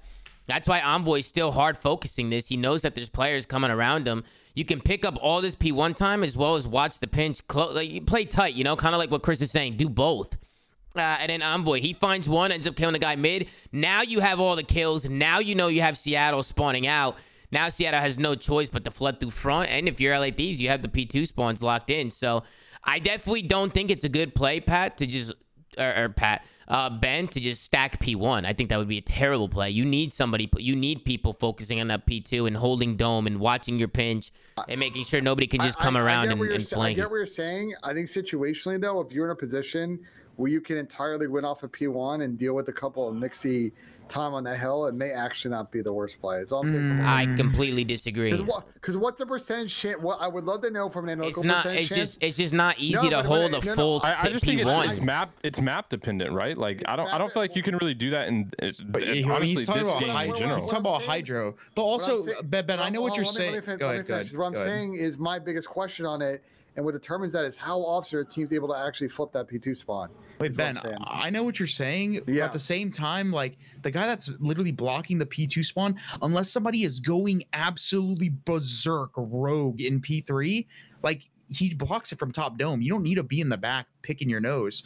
Top dome is an effective spot where you're still like attacking it. To be able to flip it, what do you like? All you do is send one guy around the back and just sit there. And if they pressure the hill and push forward from the front or any other angle, they flip. Yeah, like I'm aware how it works. Okay, I'm so confused what you're talking about. My final thought on it, just to be clear, what I'm saying is that is it a high win percentage chance you're going to win that gunfight and start the P2 flip in this situation where they could have won off a P1, or is it a better play to commit all four guys to P1? I know it's a mixy hill, but you win the next set of fights. It is not a good play to commit all four guys to P1. That is not a good 100%. Play. That is a terrible play. And because the guy, unless the guy's like, I would rage if my team did that. There's two things that happen, right? One person on that rotation, either one person is lurking mid, which is he's around broken, right? He's around broken mid arch, and he's lurking mid, and he's cutting off anybody trying to wrap dome, to get around the back of P2. Or if they're playing tight, the guy that's like quote unquote blocking, he's playing top dome. All you have to do is you have to hit the back and get that, either kill that guy that's broken, or if he's dome, you get his attention. If you can't kill him because he's obviously in a fucking godhead glitch up there, you get his attention, which makes it so he cannot help his teammates on P1, and that allows the teammates that are hitting the front. The problem here, Ben, I understand what you're saying, but you are never hitting front, because if you're hitting front, you're not causing. I'm not saying to hit front because you're not understanding. Listen, guys. I agree with Ben. Let's move on. Ben is fried, bro. You're not understanding what I'm saying. I understand what you're saying, but it's fried, bro. No. All I'm saying is, Ben, if you commit four guys to P1. I know what you're saying. I'll tell you guys off street, because I don't think I didn't explain it correctly, or you're just not absorbing what I'm trying to tell you. So it's all good. I was just trying to tell you because you were saying, is it a good play to commit four guys to P1? You said that. To flood the hill, you can pinch from middle. Okay, that's fine. Yeah, pinch from middle, whatever. But look at Thieves, right? Like even Thieves, they got wiped towards the end of this hill. Like if they didn't have anybody playing P2 spawns or anybody focusing P2, they would have lost. They would have lost the map. I'm aware, but I can explain it better off stream. Don't worry about it. I mean, I understood. All right, let's take a look at the final scoreboard. 28 and 19 from Draza. What a map. Go ahead, Pat. I got a question for you guys. So do we kind of all collectively agree that after this season, I assume, Ben, correct me if I'm wrong, Sid and Pred's contracts are up? They're gone, right? Like they're most likely gone. They might be gone. They might not. Unless they have the mega keys, like. Yeah. I mean, even if you have the mega keys, if you can get the same amount of money and go to Optic and play with Shotzi and Dashy, why would you not? Yeah, they're gone most likely, in my opinion. They're gone. The reason I brought that up is because if I'm Seattle and I know that in 6 months these two guys are gone, I'm trying to make a win now move. Like, are you guys in agreement with that? Like, I'm absolutely pushing in for a win now move because I know that my 2 stars are like 99% off the table, and I'm going to be stuck with Lamar and Mac in the offseason. Yeah, I feel you on that, but they can't really make that. If they're trying to swing for another CDL player, like not even another CDL player, bro. Like, I'd constantly pick up the best challenger player every month if I had to try and win now. Like, I don't think this team is going to be in my opinion, I don't think this team's in a position to just keep this roster the whole year and then just be done. Is if you're replacing Lamar, if that's your pack a punch choice, you remove Lamar from the team. Yeah, your slaying might get better, but someone's got to fill the other responsibilities that he has on the team. I think we're gassing that, bro. These guys, Pred is good enough. Like, Sib is good enough. I don't think that's gonna. Honestly, what's Diamond Con? I feel like he could maybe work here too. I think they need I think if they're gonna make a change to improve anywhere, they got to make the change before they lose their stars, because people are gonna be more enticed to play on that team with Sib and Pred than they are if those guys are gone. 100%. Like, they're gonna just have way more way more leverage. That's what I'm saying. If they don't do it now, it's gonna fuck them over. Who are they recruiting in the offseason? Like, no offense, but like, what stars are like, yo, I want to go team up with Lamar and Mac in Seattle? Like none. They're just gonna be back on that. Like, they're gonna become one of those like challenger team in the CDL cycles. Well, superstars are always trying to play with superstars. You know, that's usually how it goes. So yeah, I agree with you, Pat. It might be hard. Like, if you don't have a good foundation around you, it's hard to draw on good players. You know, it's always been like that. But yeah, we can hop into the next one. We got the Boston Breach going up against the Florida Mutineers. We got a Hydro Hardpoint to kick things off. Fortress Search, Fortress Control, Hotel Hardpoint, Hotel S&D. Any thoughts on Avitos as we head into the map 1? Florida able to get a series win on the board. You were able to get the dub today. Any thoughts on Avitos? I mean, the Avitos are pretty straightforward. But I mean, this is a really, I mean, I said on the show yesterday that this is going to be DoorDash challenge under, but wow, what an upset out of Florida. I don't think anyone really saw this coming. No, definitely not. I don't know. People have been really gassing up Austin. Not. Yeah. Welcome Austin to the flank. Austin, people were saying in the flank comments that Austin might as well be a co-host at this point. You're always coming on the show now. We appreciate you, man. Yeah, I appreciate being here. Maybe somewhere down the road we can make that happen. But, yes, sir, man. Zinni and Don are not taking advantage of their Guest of the Year opportunities. You might be the front runner right now for the end of season. Listen, I always have a good time coming on the show, man. I love talking COD. Hey, hell yeah, bro. And we do got Ben over there at the Faze offices too, so it's cool that you guys can just hop on the couch and hop on with us. Are you gonna be there live tomorrow when he goes bald? Yes, I will. Oh man. Hey, by the way, drink responsibly, kids. Yep, drink responsibly. You're done for the weekend. You're getting turned. Let's get back to map though. Yeah, we can get back to the map 1. This was just a nail biter of a map. They were trading rotations. This one went all the way down to the wire. It ended up going to a third set of hard points. You see Boston, they end up locking down this last P5. They get most of the time here, but it was the P1 rotation here. This is where Florida can probably win this map, but Boston do a really good job breaking this. And Ben, I mean, we're leaving right where we left off in the last series, right? A P1 on Hydro. Let's see how Boston was able to set this up. I think Florida, they just can't lose these fights front. I don't know where Capsule was going on that pinch, by the way.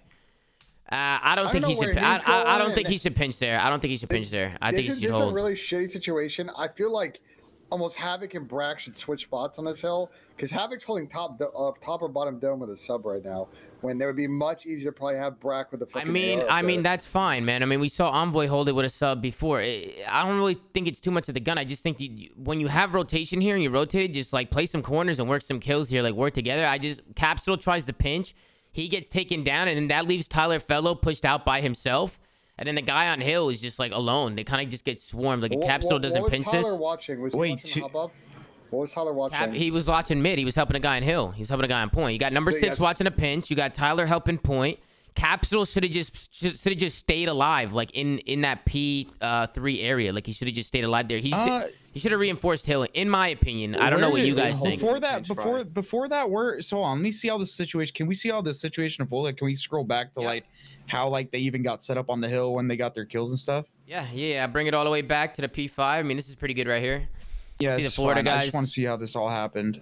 So they do a good job. They get to P1 early. I like to play some Havoc. Get pushed out dome. Like, watch your pinches. Make sure nobody's trying to... Because you know Boston's going to try and take long routes. Brack is picking up all of Colt's mid. getting no info. I mean, do you guys like this play from Colt? He's getting zero info. I don't mind it. I think Cap should just be holding the pinch here. Yeah, agreed. That's what I'm saying. Why is he not just holding the pinch? He should have definitely held it. Old. Like a guy could even wrap around back P5 to back P3 here, and like break their setup. Like also, Florida's been in this situation. I feel like every time I play this map, they really they are in this situation. And they always get choked the P1. Yep. Even right here, I even think number 4 is thinking about making a play here, like trying to jump through water or something. Like you can see Capsule, he just kind of gives his life away. And once he dies, then Fellow has to turn front and he just gets swarmed. Like they're all spawning there. And now it's Havoc who's pushed out Dome by himself. He has to try and make a play. What if the Fellow push into P3 there? Or did he go out or? He was always there. He was top. He was up top. He was always like P3. He's P3 Bauk. He's up top with an AR. Once his teammate dies, he has no choice. He has to turn around. He has to look at that. So his teammate goes down. If Capsule just sits there and holds the pinch, I feel like they would have been able to win this map. Because it forces Boston to have to take long routes and go all the way around. But that's fine. If you're taking long routes and you're Florida, you know that. Like, you have the information. If you're pushed out front and nobody's coming there, kind of like the last series, right? When Sam was pushed out P3, he had all the information. That's where you make the call to your teammates. You say, listen, they're all going mid and left. You should be able to lock that down. And I just felt like maybe holding the pinch there. I thought maybe it was a misplay there from Florida. Just hold the pinch, get the kills, keep Boston pinned in their spawn, force Boston to have to take the super ultra mega routes. Because at that point, you know when they're going around, you could just kind of play the kills in the spawn, play some corners. Just felt like they threw their lives away. He definitely should have held pinch, but at the same time, it's kind of unfortunate, right? Because he like goes to that water hop, and like if you look at the timing of his like him spawning and like taking that route, like in his head, if somebody was hitting that pinch, like the close pinch, he would have fought them like head on, like already on the water rocks. Like, I saw what he was trying to do. Beans was playing it so unorthodox. Like if Beans would have either like taken the long round and gone around him, or like literally just like instantly try to pinch, Cap would have killed him, or got through mid and shot basically Boston all in the back. So it's not really hindsight, but it's more so just like it's kind of unfortunate that Beans played it that way. I feel like he made it unfortunate for himself. This he definitely no, you're right. I'm saying like he definitely could have played the higher percentage play. What I'm saying is like that could have worked. It's just unfortunate how Ben like played it. You see what I'm saying? Like I mean, he definitely made the high. It could always work if you win the fight. Yeah. I'm just saying. Wrong play to make. I'm giving him the benefit of the doubt here, where it's just like he definitely could have played it better, but it's just unfortunate that. Yeah, take a look at the scoreboard. I think it was pretty close in the slaying department. Big Wig 22 and 19, 19 and 17 from Beans. Boston able to clutch that one up. Very back and forth map. They were trading rotations the whole way through. Any final thoughts on the map 1, gentlemen, as we go into the map number 2? 13 loss streak for Florida. Yeah, until right now. Until right now, I thought this was an incredible round from Florida. A 2v3 situation. Actually, I think it might have been a 2v4 situation. So yeah, Fellow goes down. 2v4 situation. Capsule and Brack, and the bomb is down for Boston. There is no way Boston should ever lose this round. Ever. I have no idea. So Nero gets too aggressive, pushing out open. He's going to fall. Then Capsule's by himself. I think he's going to try and hit the jump up here, but he misses. And I don't even know how they were able to win this one. Let's kind of just break it down and see what the hell happened here for Boston. Capsule pops the dead silence. He ends up getting a kill in the back. As soon as you get this kill, now it's good for Florida, right? You get the guys off the site. All you got to do now is get in the bomb. You probably know the guys are probably either pinching or they're in the building, right? So they end up getting the guys on the site. They end up getting towards that bomb. And the Boston players, they start panicking because they don't know exactly if they're on the bomb. They don't know what's going on. Once Vivid dies in the back, Big Wake, I don't know. He made the heads up play. All he needs to do is shoot him off the bomb here, but that little snake might have killed him right there. If he kills him off the bomb, he probably would have won that round. What do you guys think? Yeah, I mean, just he got there a little too late. He just doesn't snake I here. think Boston was just playing. Boston was just playing too rogue, bro. Like, yeah, they were. Nero shouldn't have pushed out. This guy's open. Like he's on this back stairs looking as open. Nobody has his clothes pushed, so he's prone to getting pushed. And on top of that, I'm pretty sure there was a guy like top maps, and he should have heard Cap jump. Like the jumping in this, and I know it's sound, but like the jumping in this game makes a giant fucking noise. He would have like called out, "Yo, he's probably like bottom art," and they just kind of like let him do stuff. and they didn't like pin themselves to the back of the map. I don't know. Boston definitely went rogue, farted, Chris. bro. They went brain rogue. farted. They brain farted so bad. This round killed them. This was early on, but I just felt like this gave Florida so much momentum after they clutched this 2v4. But they're so separated too. Like Beans is on the site by himself. Like there's only 20 seconds left. You know Florida's gonna be making a play on that bomb side. I just feel like there was really no teamwork here. They just all kind of get soloed out one by one. They just all take turns going down. And then Vivid, I don't know if he like threw a shimmy on bomb there or something. Like if you're on that back truck, I feel like you just snake it. Just snake it. See if they're on the site. They're not on the site. Just force them to push you. But he must have overchowed or something. He goes down. Big Wake doesn't get him off the bomb. And Florida get the 2v4. You know what's really annoying about that back truck? And I don't know, Austin, if you feel this way. Whenever you're on that back truck and you're looking at the bomb, a lot of the time the bomb icon, like the big fucking target blocks the bomb, and it's so hard to like see the guy. So sometimes like people will like overchow, like overpeak that truck because they can't see like the icon clearly, and they'll die. And that's probably what happened to Reese.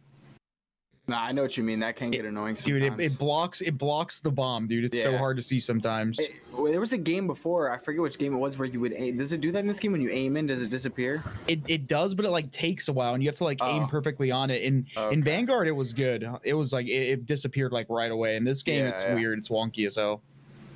Yeah, Florida, they started running away with it. They started winning some rounds, and then I really like the plays here from Capsule. It's Beans who actually... I like the snipe off break. I feel like sometimes with a sniper on this map, I don't know. I feel like people are always stuck with a snipe on this map, and it costs them. But he does get the kill, but they end up losing this round. Beans gets one with the snipe. 4v3 situation, but Capsule makes a play. He gets one guy trying to push out the back, or trying to push you close, finds another one in Vivid trying to run away. And at this point, look at Beans. I mean, he's stuck here with a sniper. Like, it's hard to pick up trades when you have a sniper. I don't know. Like, I like the snipe, but at the same time, like Austin, do you guys even run a snipe that much in this map? Like, I feel like you don't. You know, like I feel like you don't really run it that much. We experimented with it a little bit, but to be honest, we haven't played this map that much. To be fair. If you notice, like this map is you're gambling if you're playing this map, in my opinion. It's kind of being in the Hippodrome. I mean, yeah, I feel like I'm playing roulette on this map. Well, I don't play roulette. I just hold the bomb cross. But my teammates are playing roulette with jumping top swords, hitting bottom R, hitting P1, like just hoping for an opening. Yeah, so. I mean, not in this map. This map, it was all A site. The whole map, the whole entire map, they just went A every round. I mean, I literally have it in my notes: A bomb, A bomb, A bomb. Like they went to the A bomb like 4 or 5 rounds in a row, both teams. So I just feel like it's so one-dimensional sometimes. I like when teams switch it up, but this map in particular was definitely a pretty one-dimensional map. But Florida, they end up running away with the search and destroy. This was their first map win as a team. Yeah. And franchise first map win after 13 maps. Yeah, no, that's crazy. I feel like I didn't get to watch the full match, but from the little bit I was watching in between warm-ups and stuff like that, I feel like Capsule was frying the whole series. Yeah, he had a really good series. He's a really good player. I'm happy to see Capsule doing his thing. He was also very vibey in the interview too. It's good to see him showing some personality. You know, shout out to Capsule. It's good to see him back in the league. Maybe even a little revenge tour from him since this was his last team. You know, that's right. Yeah. Yeah, he was on Boston, and they ended up getting rid of him, and you know, he's been trying to get back in there ever since. So, you know, congrats to Capsule and the boys today and getting the dub. But just to tune in a little bit to the control, I want to go into the third round because it's Fortress Control. We know how defensive heavy this is, but the Florida Mutineers were able to win an offense on Fortress Control. We don't see that often, folks. We really don't. They do a good job. I don't even know how they were able to get out of the trap. It was pretty early on. I don't think Boston ever really had them in the trap. It was Florida who just stack over towards this P1 side of the map. They work some kills. They get the stack. I think they get a few ticks here. I don't think they get the whole point. I think Havoc ends up getting taken out here. But Florida do such a good job this round, just constantly stopping clock and going from point to point. They kind of keep Boston staggered a little bit. And that's what you want to do on Fortress Control. You just don't want to get put in a trap, pretty much. And they do a good job just going from point to point. Right here, they get put in a trap, but I don't know if somebody from Boston messed up. It was Brack who was able to find an entry. Capsule finds another one coming through gate. Fellow finds a kill, finds a couple kills. Fellow played great. Guys, I'm picking up a lot of noise from Ben, your headset. I'll fix it. Give me 1 second. No, you're good. Bro, Go ahead, Pat. I hate Fortress, Tom. I gotta say it. It's like it's pretty bad. S&D, you can't go B. This map, you can't win offense and controls. Like I want this map gone so bad. Austin, you're back in the J committee, right? Can we? Right there with you, Pat. Can you make something happen? Come on now. I only like it for hardpoint. I just don't know what the alternative is. I would personally even rather have 4 maps and 2 controls. This is where it collapsed for Boston, by the way. Team because I feel like you're actually gambling playing this map in control and S&D. Like there's not much strategy talk, bro. We scrim this map every day in control, and I don't know if we even have a conversation half the time after winning or losing it because it's just about just try to get a 2-piece. You just got to rep in. You didn't really try to play the right way. Yeah. There's not much to talk about, bro. There's not much decision making that goes into it. You just try to break out and stay out of the trap and get lost in their base and hope for the best and just get good timing. You pretty much just make it hectic as hell and hope for the best. I mean, exactly, and that's that's so cringe. Which is what I was saying a couple minutes ago. Like just trying to not be in the trap, just try and get out. Like if you could find a gap, like just try and sprint through. And then once you're through, just like work kills and force Boston to like rotate back, kind of like stagger Boston a little bit. So they can't put you in a trap. And that's what Florida was able to do. They just constantly just kept running at a gate. I just felt like they were doing... They never really 4-hit out of somewhere. They were just always hitting different lanes out. And all it takes is 1 and 2 fights. They were able to get out of there. And then you can see how they were able to win this offense. Boston was pushed back. And Florida, they just end up running through the left side of the map here. They end up pushing right through open. And I love the tack usage from them. They all hooked their tacks onto the site. They jump on in. You can see Boston, because of how mixy Florida was able to make this round, they just run out of lives. Florida was constantly hopping points, constantly working kills, pushing through art, being a nuisance, and they were able to take the offense against Boston. And then, of course, going on to the defense, they had no problem. They ended up pinning Boston into the trap. Boston couldn't get out of the spawn trap, and this one was all over. Got a little close towards the end, but Boston didn't really have any lives left. By the time they get onto the point, I got a little worried here when Beans was on the B point because he ends up getting a 2-piece here on a B point after they just capped A, and I was like, uh-oh, here we go. But luckily, all the boys from Florida spawned right there in art. They literally spawned right there, and they just flood the hill. Boston have no lives. Florida drained the lives down. They end up taking the control, so that offense win pushed them to the promised land. We could take a look at the scoreboard here. We got 26 and 21 from Tyler Fellow. He really showed out today. Havoc, 26 and 18. Good to see him doing his thing. Tell me a little bit about Fellow, Chris. This guy, he looked good today, man. I love to see Tyler Fellow getting back into the league and shining, man, and getting a big W today. Yeah, I think in this game, at least from what he did in Challengers, he's a pretty good slayer. He was up there with Dan, at least in the slaying category on his team. He's very vocal. He's a good search player. He obviously has a big background in search and destroy when he was on his come up. I have nothing but like good things to say about Fellow. He's a great teammate too. So I mean, I'm a fan. Like I said, when they formed this roster, I was like, I'm a fan of like the pickups they got. I'm just not sure if they're gonna be able to like get a system, like, because that's been their whole thing with like why they suck so much at respawn is they just don't have like coordination. They don't have like a good idea of how to like incorporate team play into like the game. And at least in this series, they managed to put it together. So props to them. Yeah, let's go into the listening with the Florida Mutineers. My bad, Ben. Were you going to say something? No, go ahead. I'll speak after. All right, let's go into the listening with Florida here in the map 4. This is where they were able to close it out. So I'm pretty sure they were able to extend their lead a little bit during this listening as well. So let's tune in. I'm looking at Cowboy bench. I'm one in the back. He's in the back, One's still wine arch. We're out in the back. I don't know. I hear him on the wood. On me, weak in the back. He's on the stairs, close stairs. Close stairs in the back. Kill this guy in the back. Nice. Good job. I'm gonna push on off the kitchen. Yeah, back kitchen weak. Back kitchen dead. Nice. There's gonna be more side door kitchen dead. Last guy old. Nice. I'm gonna hold mid. I'm holding mid. Nice. I spawn doubles. I'm backing up. Can you get back kitchen? I'll get time. Okay, you have time? I'm holding the back. Where's Reese? On hold? Hold. I have all kitchen. I have all kitchen. Okay. Do you have mid? Okay, bad. I'm looking your low beds right now, Carson. Hold on. I'm on my kitchen, right, Colt?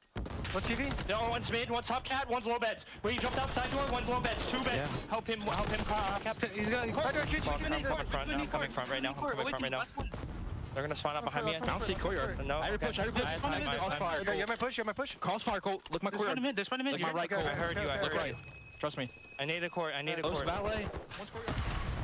That's going to do it for the listening. What you guys think? I love the comms from Fellow, man. Just directing people, you know, staying calm, telling people where to go, what to do, trying to keep everybody disciplined. I mean, what did you guys think? I mean, it sounds good. Calling for everyone. That was a really good listening, in my opinion. I thought it was a great listening. I don't know how sustainable that is because I think everybody needs to pitch it on that front. But for Florida, they were moving and grooving. Boston had a really hard time holding setups on this map. They looked a little bit compromised after that tough control loss. And Florida, like off the bat on the first half of this map, was just absolutely flying. I mean, yeah, you could see how they set it up during the listening. You saw how they set up that P6. They were able to lock down a lot of time and extend their lead going into the second set. And then Florida was able to break Boston on the rotation. We could kind of look how it happened, but to me, this is where Florida were able to win the game. Boston, they got 3 guys in a new hill. You got 1 guy spawning out. That's Reese Vivid. It's Nero who ends up dying on the rotation first. I'm not really too sure where he died one. He dies from mid-cut, I think. Number 4 on your map. Oh, no, he dies from right. So he actually gets picked out from the right side of the map in the corner. And that's going to open things up for Florida. Reese is spawning so far out because he died on rotation. Florida was able to just kind of run into this hill and just and break this one. It got a little mixy at first, but once you get Florida guys towards the backside of this hard point, I feel like they were golden into breaking this one. You always want to try and get somebody in the back. And then once they were able to work some kills, they just used their numbers. And Boston kind of get funneled here. I just think it was a good play from Florida. They kept that gas pedal down. They weren't afraid to just constant flooding right there. I mean, Chris, what did you think about the break there from Florida? I thought this is what won them the game. Yeah, I think that Boston just kind of got a little bit too overzealous when they were down 3v4 on the rotation, which allowed, you know, Florida to essentially get space for free, and then they just like clutched up on like the final wave of kills, like to actually break the hill. And that basically, yeah, like you said, it basically won them the game. Yeah, I mean, it was they an held interesting 80% of their hills on hotel. That's tippable. That is tippable. And then we go into the last hill. I'm thinking maybe Boston can bring this back a little bit, but check out the plays from Brack with the Vaznev. Finds one, jumps the corner, takes down another one onto Reese Vivid. I mean, that was disgusting. Then he finds a third onto Big Wake. I mean, hey, we're not snaking Reese. This is yeah, right. No snakes are in there. That's crazy. No, I tipped that, Reese. That's respectable. No, I'm tipping that. You're losing that. I'm respecting that. You're respecting that he's just fucking. I don't know if that's respectable anymore. He's running the fair one because that's what I do. That's not the fair. That's not the fair one in this game, bro. I respect he's playing straight up. You get camera two-shotted. Nah, that's the advantage. Heglitches don't work in this game. Chat. That's a Wivid in the chat. Heglitches don't work in this game. The only thing you give them to they don't. Haggy. Put me on a Haggy, you never kill him. Not up close like that. Not up close like that. Not up close like that. He just put himself in a position where the only thing showing is his head. He's standing still, gets camera, 2-bulleted, bang, dead. Yeah, you can see here 23 and 18 from Brack, 22 and 17 from Fellow. Great maps out of them. Love the pieces coming in from Brack at the end of that one because that one could have got close. If they got that last 20 or 30 seconds, Boston would have been right back into the game. It would have been basically a tie game. But he ends up getting that last 20 or 30 for his team, and that pretty much solidifies the W. So really good solo play coming in from Brack. So, and this isn't to be disrespectful to Florida at all, but I think this series almost answered that question for me about Boston, which is this Beans pickup gonna elevate them into that top 4, top 5 combo as a team? And it's just not. I think, to me at least, this is gonna stay basically where they are. I do think they got better, but I think they're gonna stay in that like tier 2 of teams, that 5 through 8, maybe 6 through 10 range on any given day. But I don't think they're gonna this elevates them to play with some of the big dogs. I'm not too sure. I'm not too sure about that. We still have yet to see them play like the good teams. They've had a pretty easy split in comparison to some of the other teams. I mean, no offense to Florida, they obviously came out and did their thing. They looked a lot better in this series, but there could have been some like underestimation there, and they maybe could have had a sloppy series. I'm still not sure until Boston plays some of the good teams, because I've seen the likes of like Optic, for example, who just recently got 4th, or even like some of the other teams like New York and stuff like that lose, or like have like we're not talking about can they win a series. I'm talking about can they consistently be in the top 4 or 5 combo, and my answer is no, they cannot. They struggle with consistency. They do struggle with consistency. That's always been Boston's problem. Can they win an event type thing? Because then you have to play 3 good teams in a row. Can they make a grand final? Like no. Well, they're probably gonna make winners brackets, so I guess we'll see what happens in Major 3. Well, let's hop into the next one. We got Atlanta Faze going up against the Vegas Legion. And before we go on, congrats to Florida, man. They needed a W on the board. And I actually like that team. I like that roster, but they came in, they played New York, and they played Faze for their first 2 matches. It was just nice to see them come out and get a W. So Huge shout out to Florida, man. Got to give him some flowers, man. But let's hop into the next. We got Faze going up against Vegas, Hotel Hardpoint, Mercado SD, LSC Low Control, Embassy Hardpoint, LIC Low. Search and Destroy didn't end up getting there as this one ended in a 3-1. Let's head into the map 1. You guys got anything to say on the vetoes? Anything at all? No, nothing on the vetoes, but I want to kind of start off because we got Austin here and talk about first map. Obviously, you guys picked Team B. So Search is your pick. They picked Hotel. And you guys have an iffy history on this map. We were Team A in this series. You were Team A in this series? We were So Team A in this series. wrong? We've been picking Team B. We took Team A in this series. Right. So anyway, Gravity's wrong. On this map, I think once again, you guys kind of struggled on the P2s. What is it? What do you think with the P2s as to why you guys aren't executing those in matches? Did we have control of a P2 in this game? I'm pretty sure they had us beat most of the time on both scenarios. Yeah, you guys always struggle to get breaks though as well. Like it's really on both sides. Of I mean, yeah, that's a hard hill to break though. Realistically, Yeah, like, breaking hills in COD is literally all up to the other team to fuck up, and that is a fact. Yeah, kind of. But I mean, I honestly They model think, for twos. Sometimes, Chris. Sometimes. Guys, Well, for the most part. Go ahead, I Austin. honestly think like that I mean, it's kind of what I said the other day too. We have like some issues sometimes in hard points. Like I feel like we're a little hit or miss. Like you saw on the map 4, obviously we were able to 100-point club them. So we're a good hardpoint team. It's just about consistently finding that thing. And I think we came out in this map and we had opportunities to win it. We just made a few small mistakes. And then I also think that I got to give credit to them. I feel like they played a good map here. And like we're able to beat, like, I mean, obviously they beat us on it, but I think they actually played really well in this map. Yeah, we were joking that Don went like 25-12 in this map. He was taking advantage of Yeah, if you watch some of the ways they were playing, I think it was a P4. They played really, really well from the front side. Yeah. And we got the back and stuff like that. So, like, we obviously made mistakes, but then I also think that they did a really good job in certain scenarios. When playing against 2Real on the map, do you feel like they've got a little bit more potential now, teaming with 2Real? I mean, I think it's hard to say off one series. I mean, I feel like they've kind of played us a little close in other times too, even with Byron.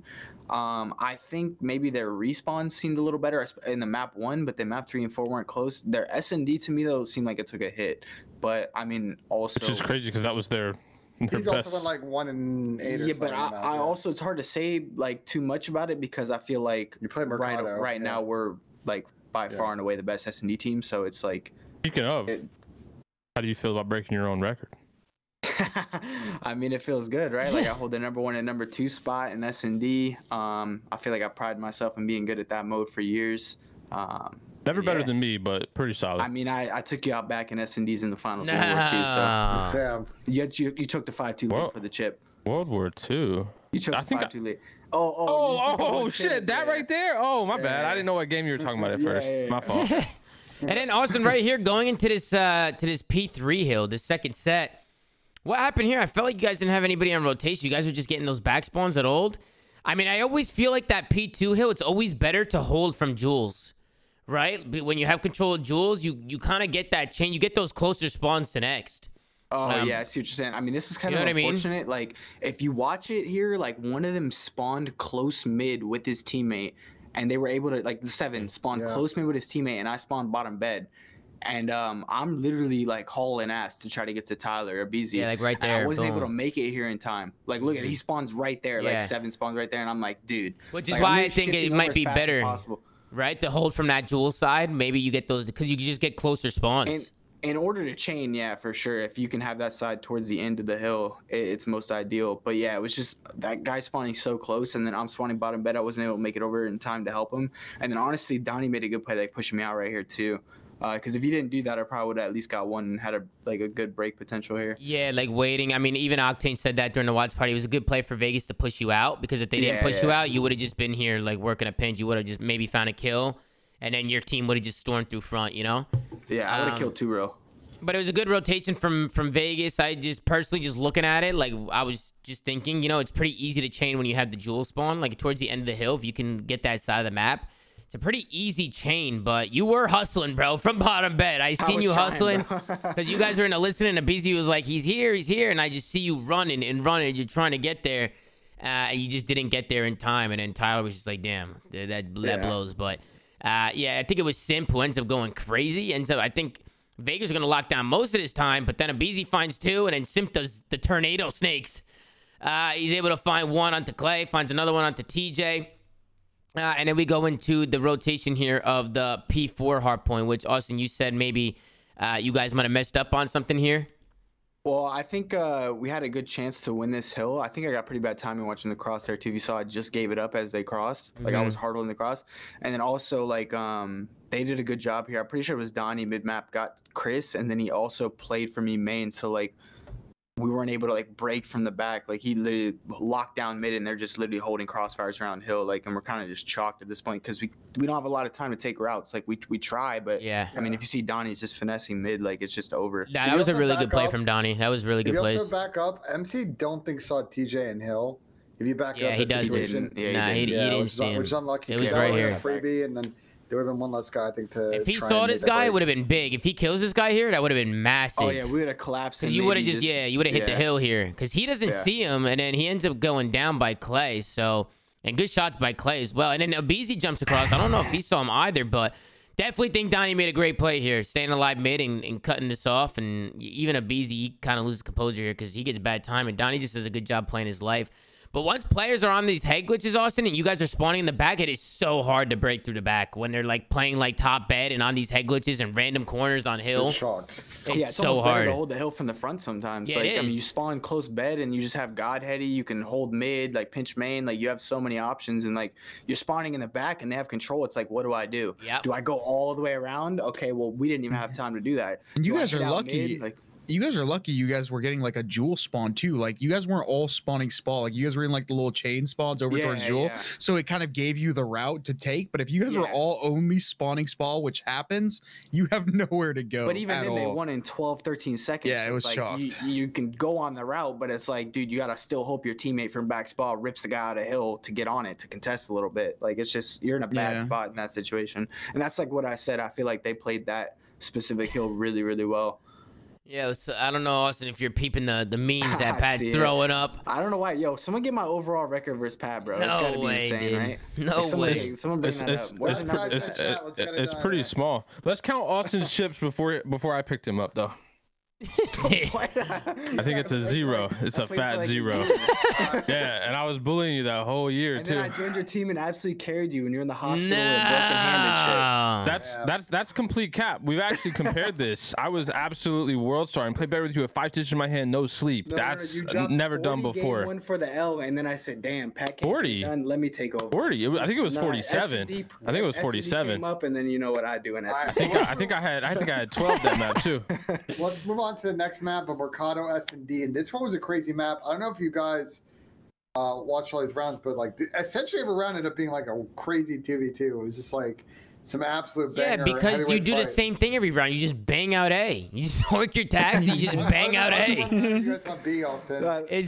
On the one round, you guys went B on offense. Oh yeah, no, I trolled that round though. To be fair, but yeah, it was so funny because in MC's interview, he's like, "Oh yeah, Austin's calling strats," and literally at the beginning round, I'm like, "All right, boys, let's go away."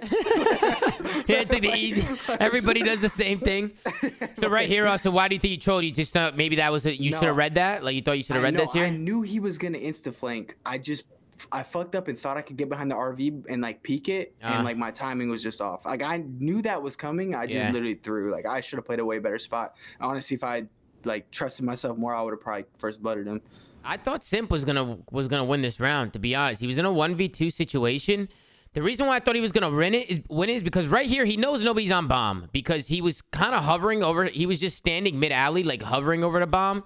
Yeah. And based on the timings, like you just know he's not there. You could tell. Like the bomb would have been defused by the time he got this kill.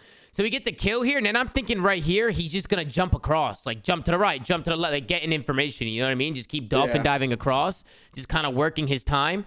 But I don't know if maybe he just got scared that he was on the bomb. Maybe got nervous, thought maybe he got behind the bomb, got a bad timing, and it kind of forced him out. Yeah, we didn't really talk about it too much because we handled this map pretty convincingly. But I think he thought maybe when he did the jump across the 1-2 times that he thought he might have been on it. Yeah, that's what I was thinking. Like a little worried. And then we go into the 2-1 round. I like the play from MC. He just kind of plays his life a little bit, but once he gets that dead silence, he is not afraid to make a play, even with the scar. He just goes out of nowhere, too. He pops a dead silence, and he just makes the play. Pulls out the pistol. He actually doesn't see this guy to his left, but he does make the play. Takes down Donnie, and then ends up staying alive. Because me and Tyler were spectating him. We saw him. We were like, bro, he's behind you, below you, behind you. Oh, really? Everywhere. They were literally everywhere. He'd be spinning so fast sometimes he doesn't see people. Yeah. But good play. I just love the heads up play from MC to pop the dead silence, find a gap, and just be a nuisance there. Then we get into the 3-1 round. You guys work your tax. You hit out the A site again. You guys work some trades, and Clayster's the last one up. You guys bullied him in that round, just rushing A, getting the kills. And then we get into the 4-2 round. This was a big play from MC. You guys end up rotating the bomb. You initially went to the A site, but another 2v2 situation. You guys rotate this back to B. And Salium and Simp end up both playing up top here. Top 10. Not often you see both players playing top 10. We have Thieves on the stairs. But he comes up. He comes up top. He comes up, yeah. Yeah, he ends up coming. He's low, but he ends up running back up here with Simp. You see him creeping up. So they got two guys up here. I think Simp was tweaking again. He's like, I don't know. Could he be on it? Could he not be on it? Simp ends up jumping out. He gets taken down, but I don't think they expected two guys up there. Vegas waited way too long to make a play. There was no time. Yeah, the Supreme bait was there. Big 1v2 from Celium to clutch that one up. And then we go into the last round, which is where Faze were able to just bang out A and work the kills. Trophy goes down. You feel like if you're going to try and counter this on a defense slasher, I don't know what the hell happened there, Austin, but you end up getting 2 kills with that Semtex and taking him down. Where'd you throw that? Bottom? You just worked it down low? Yeah, that was in bottom house, yeah. That was in bottom house. There's a door, yeah. Because I knew good place. I mean, obviously they've been rushing bottom a lot, so I just got a nade in there, started pre-firing, I think, through the walls and stuff, like just hoping for the best. And yeah, adapting. They like the rush down there. You say, screw it, let's bundle up our tax and just hit them with our tax, and you end up getting a nice 2-piece with the Semtex. It's a 4v2 within the first 10 seconds, so that's always good. We'll take a look at the final scoreboard. Everybody positive from Faze. Everybody negative from Vegas, except for Clay. TJ with a little bit of a stinky, but he's been their go-to guy when it comes to S&D. He's bound for some stinkies every once in a while. And then we get into the control. I think I have I have El Asilo S&D written down in my notes. I'm a moron. But good map. Any final thoughts on the map 2, gentlemen, as we head into the next one? Masterclass Faze, bro. Bro, these are next to map for a smoke show, man. Yeah, an absolute smoke show. I mean, we could talk about it a little bit. First round, it was a comfortable defense from Faze. I mean, you guys just absolutely blender Vegas. Look at the live 16-4. Vegas couldn't do anything. They couldn't get out of the spawn. So you guys win the first defense, and then the offense is the MC special. He does what Octane does. MC was doing this the other day, but you could just see once 2 or 3 go down, MC, he's going to get aggressive. He's going to pop that dead silence. He's going to get aggressive over towards the hillside of the map.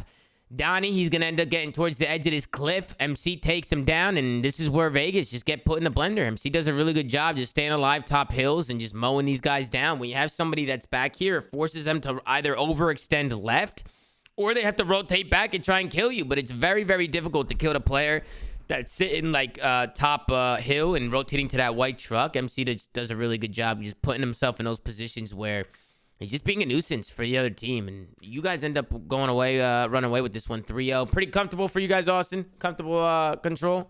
Yeah, for the most part. I mean, I think we're pretty good at control overall. I mean, especially, this map, we've been kind of smoking people, I feel like, lately. So, I don't know. Slaying power, in my opinion. Teams just have a hard time just keeping up with the kills. Yeah, and we just have good ideas on, like, how to play. And we, like, stick to the game plan really well and control for the most part. So, it's just hard to, like, play against us, I feel like. I think you guys just have 3 people that when they are rogue, they like are hard to find, like, and kill. Like Celium, why'd you say 3? Because your ass. No, I'm kidding. But like, there's your teammates are just notorious for, like, when they get pushed up into like these like ratty positions or like, favorable positions, they're just hard to kill out of. And this is that's all this map is. Like, if you just can get to certain spots, it's like hide and go seek, bro. They're not chasing you. They can't kill you. Simp and Abizi, Control started in Black Ops 4, and obviously United at the end was one of the best control teams in the game. They were really good at control in Modern Warfare 2019. They were really good at control in Cold War. Like, those 2 players, especially as sub players, are probably some of the biggest innovators in terms of that game mode. Control in this game mode plays it was Dom that game. Control in this game mode in this game, I'm so fried. Control in this game plays like completely different than like any other control, and a lot of it's down due to the maps. One map is just spawn trapping. The other maps are like literally one wave, hop a point. But like the map doesn't, like, a silo is like so unique to like every control we've ever played, bro. That map is actual hide and go seek to a degree. Obviously there's communication and like things you can do, but sometimes, bro, you don't know where people are. You're just guessing. Trying to make that silence plays. Well, hopping over to the next map. This one, I think it was instantly over on the break. Vegas went 4 dead, and as we watch MC Snake top gas here, this is on the P2. Y'all already up a minute at this point. This thing was shocked. Yeah, MC hitting. I mean, his form is just absolutely impeccable. Phenomenal form coming out of MC. But I mean, take a look at that scoreboard off the rip. I mean, Vegas couldn't even get close to the hill. First P1 and P2 was chained by Atlanta Faze, and then of course Simp has that streak to work with.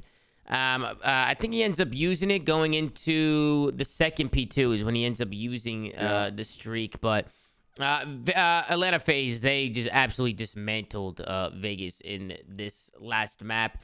I mean, Austin, was there anything that you felt you guys messed up on or did wrong, or maybe something that you want to share about the map? Anything that I know you guys won the map, but you can always look back at a map, right, and find things that you think you could have done better. Anywhere that you think you could have done better, or you think you played this map pretty flawlessly? I thought you guys played this map pretty good. Yeah, I think we played the map pretty flawlessly. I don't really know if there's any like really big issues. I mean, if you hold a pro team to 100 points, you're pretty much playing flawless. Like, there's not. I mean, you can 50-point club somebody, but like, let's be honest, it's never really gonna happen. So yeah, for the most part, I feel like the whole map was just we were slaying well. We were rotating the hills, getting pushed out. Like, we were doing everything we were supposed to be doing, and yeah, just kind of ran away with it. I thought this was hilarious. Clay, look at Clay's face right here when he dies, because MC is just like snaking the hell out of this truck. So Clay starts doing it back. Clay's lighting up bullets, and eventually, once Clay goes down, boom, MC pops up. You can see the frustration from Clay. He leans back like, dude, like what the hell? No, but I think for Vegas, like at the end of the day, I think they put up a good battle in this series, winning first map. I think the tough S&D loss, and the control probably compromised them a bit. But, you know, in general, I think there's more. You know, I was talking to Don, and he obviously came on at the beginning of the show and talked about, I think they're making some good progress with this team. They have a very hard schedule this major, but they're good value, I think, to potentially make, and I'll curious to see Doug Lieb's sort of chance predictions of people making winners bracket. I think they have a good shot to make it. And maybe, you know, win a series or two and get kind of a nice top 6 or nice top 4 would be a great achievement for Vegas. Also, is MC trolling Austin with this pistol? Is he trolling?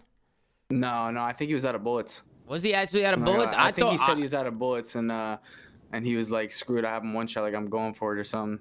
Oh yeah, he was out of bullets. Look, you're right. You know, he didn't have any bullets left in a gun. Interesting. Yeah, My man MC was cross mapping with a pistol. Like this guy's crazy.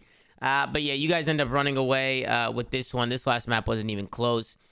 Simcoe's on an absolute tear, not only in the whole map, but he did a really good job in this last hill. Just getting tucked into these corners with a Vaznev. I feel like whenever you go to these office hills, this is where the Vaznev shines, right? Like, this is where those sub players... I mean, I would lose composure with a scar in this hill. It's my worst nightmare. Yeah, I'm sure. This is definitely... I thought that was playing me. Nah, my eyes lit up when I saw Ace. Nah. Yeah, he just lied. You can tell. But really good plays out of Simp. He's just always dipping and diving, constantly changing up his angles, changing up his corners. I mean, this is just what he does best. And Vegas couldn't even get close to this hard point. So Atlanta Faze was a really clinical map. Number 4, they had all the momentum. They held a lot of hills. They broke a lot of hills. Vegas just couldn't keep up. In the slaying department, I mean, you could take a look at the final scoreboard from Faze. Everybody was piecing for Faze. A BZ negative, but 22-15 from Austin, 23-16 from Simp, and 25-11 from Celium. So an insane map coming out of the Faze boys. Any final thoughts, Pat? What are your final thoughts, Chris, Pat, and Chris? What are your final thoughts on a Faze and Vegas series? Listen, man, I feel bad for this Vegas team. I kind of agree with Austin where they may have gotten better at respawn, but I do think their S&D took a hit. And honestly, the S&D being as good as it was the only thing that kept this team exciting early on in this game. So now I just feel like they're average across the board. Because it's not like their respawn got to a point where it's like it's that much better. So I don't know. I feel like they're in a tough spot. I feel like they're kind of auto locked 8 through 12. And they're just going through the motions for the rest of the season. Hey, Chris, any final thoughts? I mean, just in general. Go ahead, Chris. Yeah, he said Chris, so I was like, oh, what the hell? Go ahead. It's fine. I was gonna say I don't really necessarily agree with your take, Pat, but at the same time, I mean, I think they're just playing a team that outclasses them. Best S&D team in the game, obviously. Tip my hat to you there, Austin. But Appreciate it. They definitely have like shown signs of improvement, but they're just getting outclassed. And I forgot, dude. Now I just don't remember what I was gonna say. I had my train of thought, and then as soon as Ben talked, I lost it. I'm sorry. Just go, Ben. Just go, Ben. Go ahead. I was gonna say I wouldn't say that they're. I would say that they have a very good chance to maybe get 7th or 8th spot. The way the points are settling right now, if Vegas can win 1 or 2 of the last series and get a good placing at this event, like things are going to get mixy in those last 2 spots right now with how all these teams are squaring up. So I agree with you. I don't think they have like a top 4 ceiling as a squad, but hopefully they can kind of continue. I think Don kind of touched on this. I remember. Continue to develop and learn the game and become more consistent.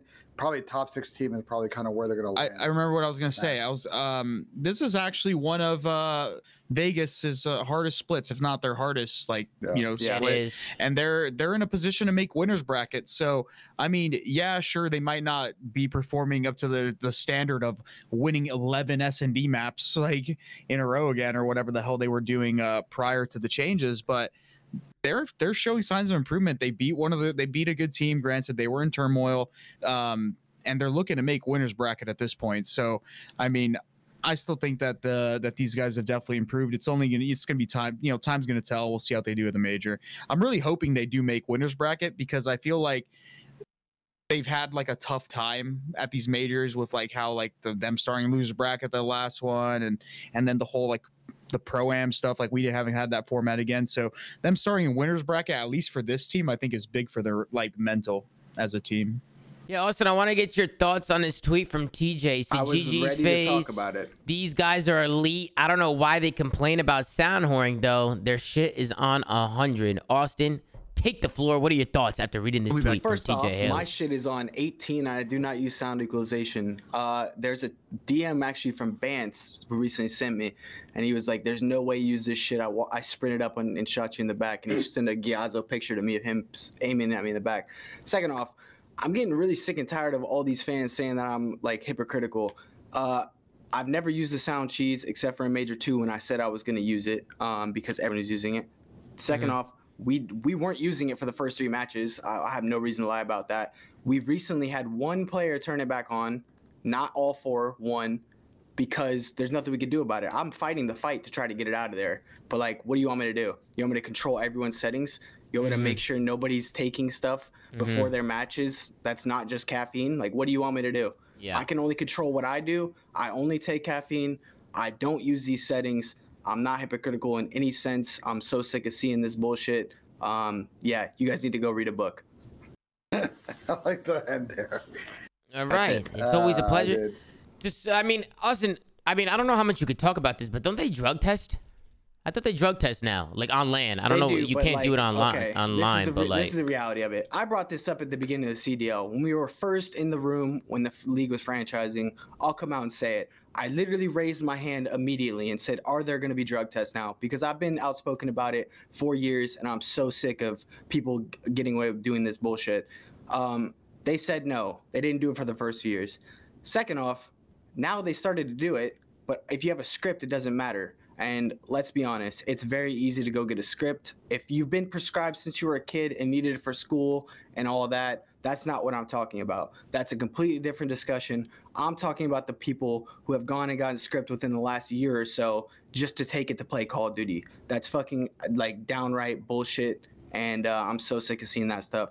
Like I said on my interview before, I'm tired of pro players being cowards. Like, be a real competitor. Stop with this sound cheese bullshit. Let's get it out. Like, let's play the game how it's intended to be played. Period. How does it work though with a script? Like, if somebody has a script, can they take, like, do they measure how much they're taking? Like, I don't know. I'm not a doctor. I don't know how all that stuff goes. And then also too, I keep seeing this thing where my stance on snaking has changed because I'm on Faze. My stance has never changed. I fucking hate that shit. It shouldn't be a thing. Period. No matter if I'm teaming with Cell, I don't give a fuck who I'm teaming with. That shit shouldn't be a thing. I fought it for years. I tried my ass off to get it out the game. You guys just called me a complainer. I wasn't able to make it happen. I can't control the pros. What do you want me to do? Keep complaining about it? Like, what am I supposed to do? I threw my hands up and said, all right, it fucking is what it is. I guess I'll just snake like, or be snaked world. I mean, that's just like how it is. But again, you don't see me fucking doing that shit. Like, I might pop up glitch here and there, but I'm not going on my way to fucking cheese the game. I mean, listen, people could say whatever they want. I've said this in the past about snaking. The problem just comes down to the developers, bro. Like, there needs to be a cooldown. There needs to be something. I know, Pat, you've been working with X Defiant. You can't snake in X Defiant, can you, Pat? You cannot. You cannot snake in X Defiant. It's just like, I don't understand why they just don't bring a fix to it. You know, I really don't think it would be that hard to fix. I promise you it's not that hard. Just work on a cooldown. Just work on a crouch cool, like a laydown cooldown. Make it so people can't spam. Can't spam it. They did a good job in Cold War. Didn't they get rid of it in Cold War? I think they did actually nerf it in Cold War. Yeah, they nerfed it, and it was way better. People couldn't snake nearly as much as what people are doing now. The thing, though, is in the slide canceling CODs, I mean, we don't have to worry about it unless they make slide canceling. In the slide canceling CODs, well, the snaking that was a thing was you would, like, slide cancel a heady over and over. It wasn't like a prone snake. You know what I'm talking about, Austin? Yeah. People would do it. I mean, I literally tweeted the clip at MC 2 years ago. That's what people keep referring back to when he was on the Gridlock 18-wheeler. Yeah. I talked to him about it now. Every once in a while we joke about it and stuff like that. Again, like, it's just such cheese. And like I said, I tried to put my foot down. You had to stop it before it got to this point, in my opinion. And we weren't able to do that. Like, we were able to keep it going for a few years, I think. Most of us pros, like back when you were playing Tommy and stuff like that, and have it pretty, like, under wraps, like with the snaking, like it wasn't too bad. But then as soon as it got blown out of proportion to what it is now, there's nothing I think the players can do. Like, I wish I could go and freaking tell everyone to stop fucking snaking, or else. I don't know what else is, but you know what I mean? But now it's on the developers. Like, I don't know what I can do about it. Well, let's get into the predictions for tomorrow's matches. We got 3 matches tomorrow. We got London versus LAG, Minnesota versus Optic, and Florida versus Seattle. Let's start with the first match, London versus the Los Angeles Guerrillas. I have no clue who's winning this match. I really have no clue. I think London looked better against their last match, right, against Faze. They didn't get the W, but I'm hoping tomorrow this is where London can get a W. I think London really need one. I think they need to get the win. I'll go with London in this one. I'll go 3-2. I can see it being a grueler. But, Pat, who do you got? Are you going to do the blow it up bowl or what? Yeah, I mean, it's definitely the blow it up bowl, but I'm going to go with... This is a hard one. Yeah, it is. I think you're right. It's going game 5. I'll go Gorillas game 5. Okay. Ben, who do you got? I'm going to give London Tails. Siri, flip a coin for me. Oh, didn't work. No. Dude. Ben, what the hell? Siri, flip a coin. Wait, what do you... All right, Tails. So London, 3-2. We didn't even know. We even know Tails. We didn't know what was what. Was Tails London? Like, we had no idea. He said it. Okay, but Chris, who do you got? I got my boys in the LA Guerrillas. Alrighty, Austin, you're not gonna do these, I'm guessing. I'll do it today, sir. I'll take London game 5. London game 5, alrighty. And then we got Minnesota going up against Optic Texas. This is gonna be an interesting game, man. We know there's some drama between these two teams, some storylines. I'll go Optic 3-2. I see this one. I can see this one going the distance for sure. Who do you got, Pat? Who do you got? And we got Maven in the chat. Shout out to Maven. I see Maven's in the chat right now. Shout out to my man Maven. Go right there. I'm about to join Maven in the bald camp here. Listen, I'm gonna take Optic only because Ghosty has to step it up for my fantasy. Like, he has to. It's back-to-back series that I haven't been impressed. My fantasy is lacking because of him, so I'm going Optic 3-1. I'm down bad in my fantasy, Pat. I got Dashy and Dan. Whoa. Who do you got, Didn't you have someone else on Optic too? You had 3 of them. I think I had Kyler too, but Kyler's been frying, so it's Kyler has been cooking. Not that bad. What do you got, Chris? I got Optic. All right, then Austin, who do you got? This one's a tough one for me. I feel like this is a game 5. I feel like it's a 50-50 series. I feel like if it goes game 5, Minnesota will win. And I feel like if Optic comes out strong, they'll win the series kind of early. I'm going to pick, because I think it's going to go game 5, I'm going to pick Minnesota. Alrighty, Austin's got Minnesota in that one. Now, that's going to be a really good match. I'm really excited for that match tomorrow. Excited to lock into that one. And then we end with Seattle Surge going up against... Oh, Ben. Oh, my bad, Ben. Go ahead. You guys are together, you know? So you guys are under one camera. So go ahead. I'm going to mix it up. I'm going to say Minnesota Rocker 3, Optic Texas 1. All Okay, 3-1 Minnesota. Interesting. I think Optic's a good team. I do think that Minnesota's play style is probably a super contrast to Optics. I think it's going to get them a lot of trouble, which is how ratty Minnesota plays. Yeah, my bad, Ben. I think that map win's going to be very important in that series. I think Optic's a little down right now. They need to win that map one, in my opinion, if they're going to win the series. Yeah, they need to come out strong, especially after the last series. I feel like they need to get some momentum back. But we'll see what happens in that one. And then we got Florida going up against Seattle. Interesting. I'm going to go with Florida. I mean, they got a good W today against Boston. You got to think they're riding off that confidence. I mean, their first two series were against the two major champions. So maybe Florida changed things around a little bit. I'll go 3-1 Florida. Ben, we'll start with you on this one. Well, who do you got in this one? We'll play good today, but I think Seattle will get it done tomorrow. Seattle 3, Florida 1. All right, Austin, who do you got? I agree with Ben. I got Seattle 3-1. I feel like Florida might steal an S&D. I have no faith in them in hard pointing against Seattle for the most part, unless there's some weird maps in the vetoes. All righty, Chris. I'm gonna keep going with my trend with after Seattle won S&D. It's just picking Seattle every series just cause. I like that. And Pat, who do you got, Pat? I got Florida with the NYSL win over Seattle, losing both hard points. Oh, interesting. That's not a bad take, actually. It's not that bad of a take, Pat. I like that out of Patrick Price. And Ben, you gonna sink a putt for us or what, bro? Yeah, like, let me go set up the camera real quick. Yeah, set up the camera. Apparently, Ben's got a putter now. I don't know where I think Tyler Abizi was able to drop a putter off. I have no idea. Maybe Ben can sink us out. But more importantly, he will be bald tomorrow. He will be bald tomorrow. I mean, Ben, this is Ben's last night with hair, which is kind of crazy to think about. I mean, Austin, how do you think Ben's going to look with no hair? I think he's going to look like $1 million. I think it's going to be an interesting look for Ben. But no hair, no beard. Remember? No hair, no beard. He's going to have the Heisenberg, I think, right? Yeah, he's going to have the Heisenberg. Nah. He's going to keep the beard, I think. Right? Nah, he's got to keep the beard. We agreed goatee only. No, he didn't. The Heisenberg, right? Just the goatee. Yeah, but he's got to shave the sides and the neck. Yeah, that might be a look for him, though. Yeah, we'll see. Glasses and stuff. It might be a look. I feel like the Heisenberg will look nice. Bro, he might look good. He's going to look good, bro. Ladies and gentlemen, Benjamin seems stepping up to the plate. Get your channel point predictions up in the chat. He doesn't have his stinky fucking slippers on, but he's got his beat up red shoes that he's had for about 5 years now. Let's see what Benji can do here as he places the ball on the green and he lines it up. Just before you know, I have to hit this putt super hard. Listen, I have to hit this putt super hard, otherwise it won't go in the cup. So if I blow by the cup, just know that. Listen, stop making pre-excuses and sink the fucking putt. Sink the pot! Sink the pot! Nothing worse than pre-excuses. He's stepping up. You got Coach RJ the back. Oh! He's going wide right. He's going wide right. What was that? It's hard, bro. It's hard. Give it another go. Give it another go. What the hell was that? There we go. Ladies and gentlemen, Benji Nassim, he collapsed in front of us. Nah, that counts. That counts. That counts, but he already missed the first one, so everybody lost their channel point predictions. But it is what it is. Benji, what happened, bro? Oh, he can't hear. What happened, Ben? What happened? Bro, listen, it's not an easy putt and putting into a cup.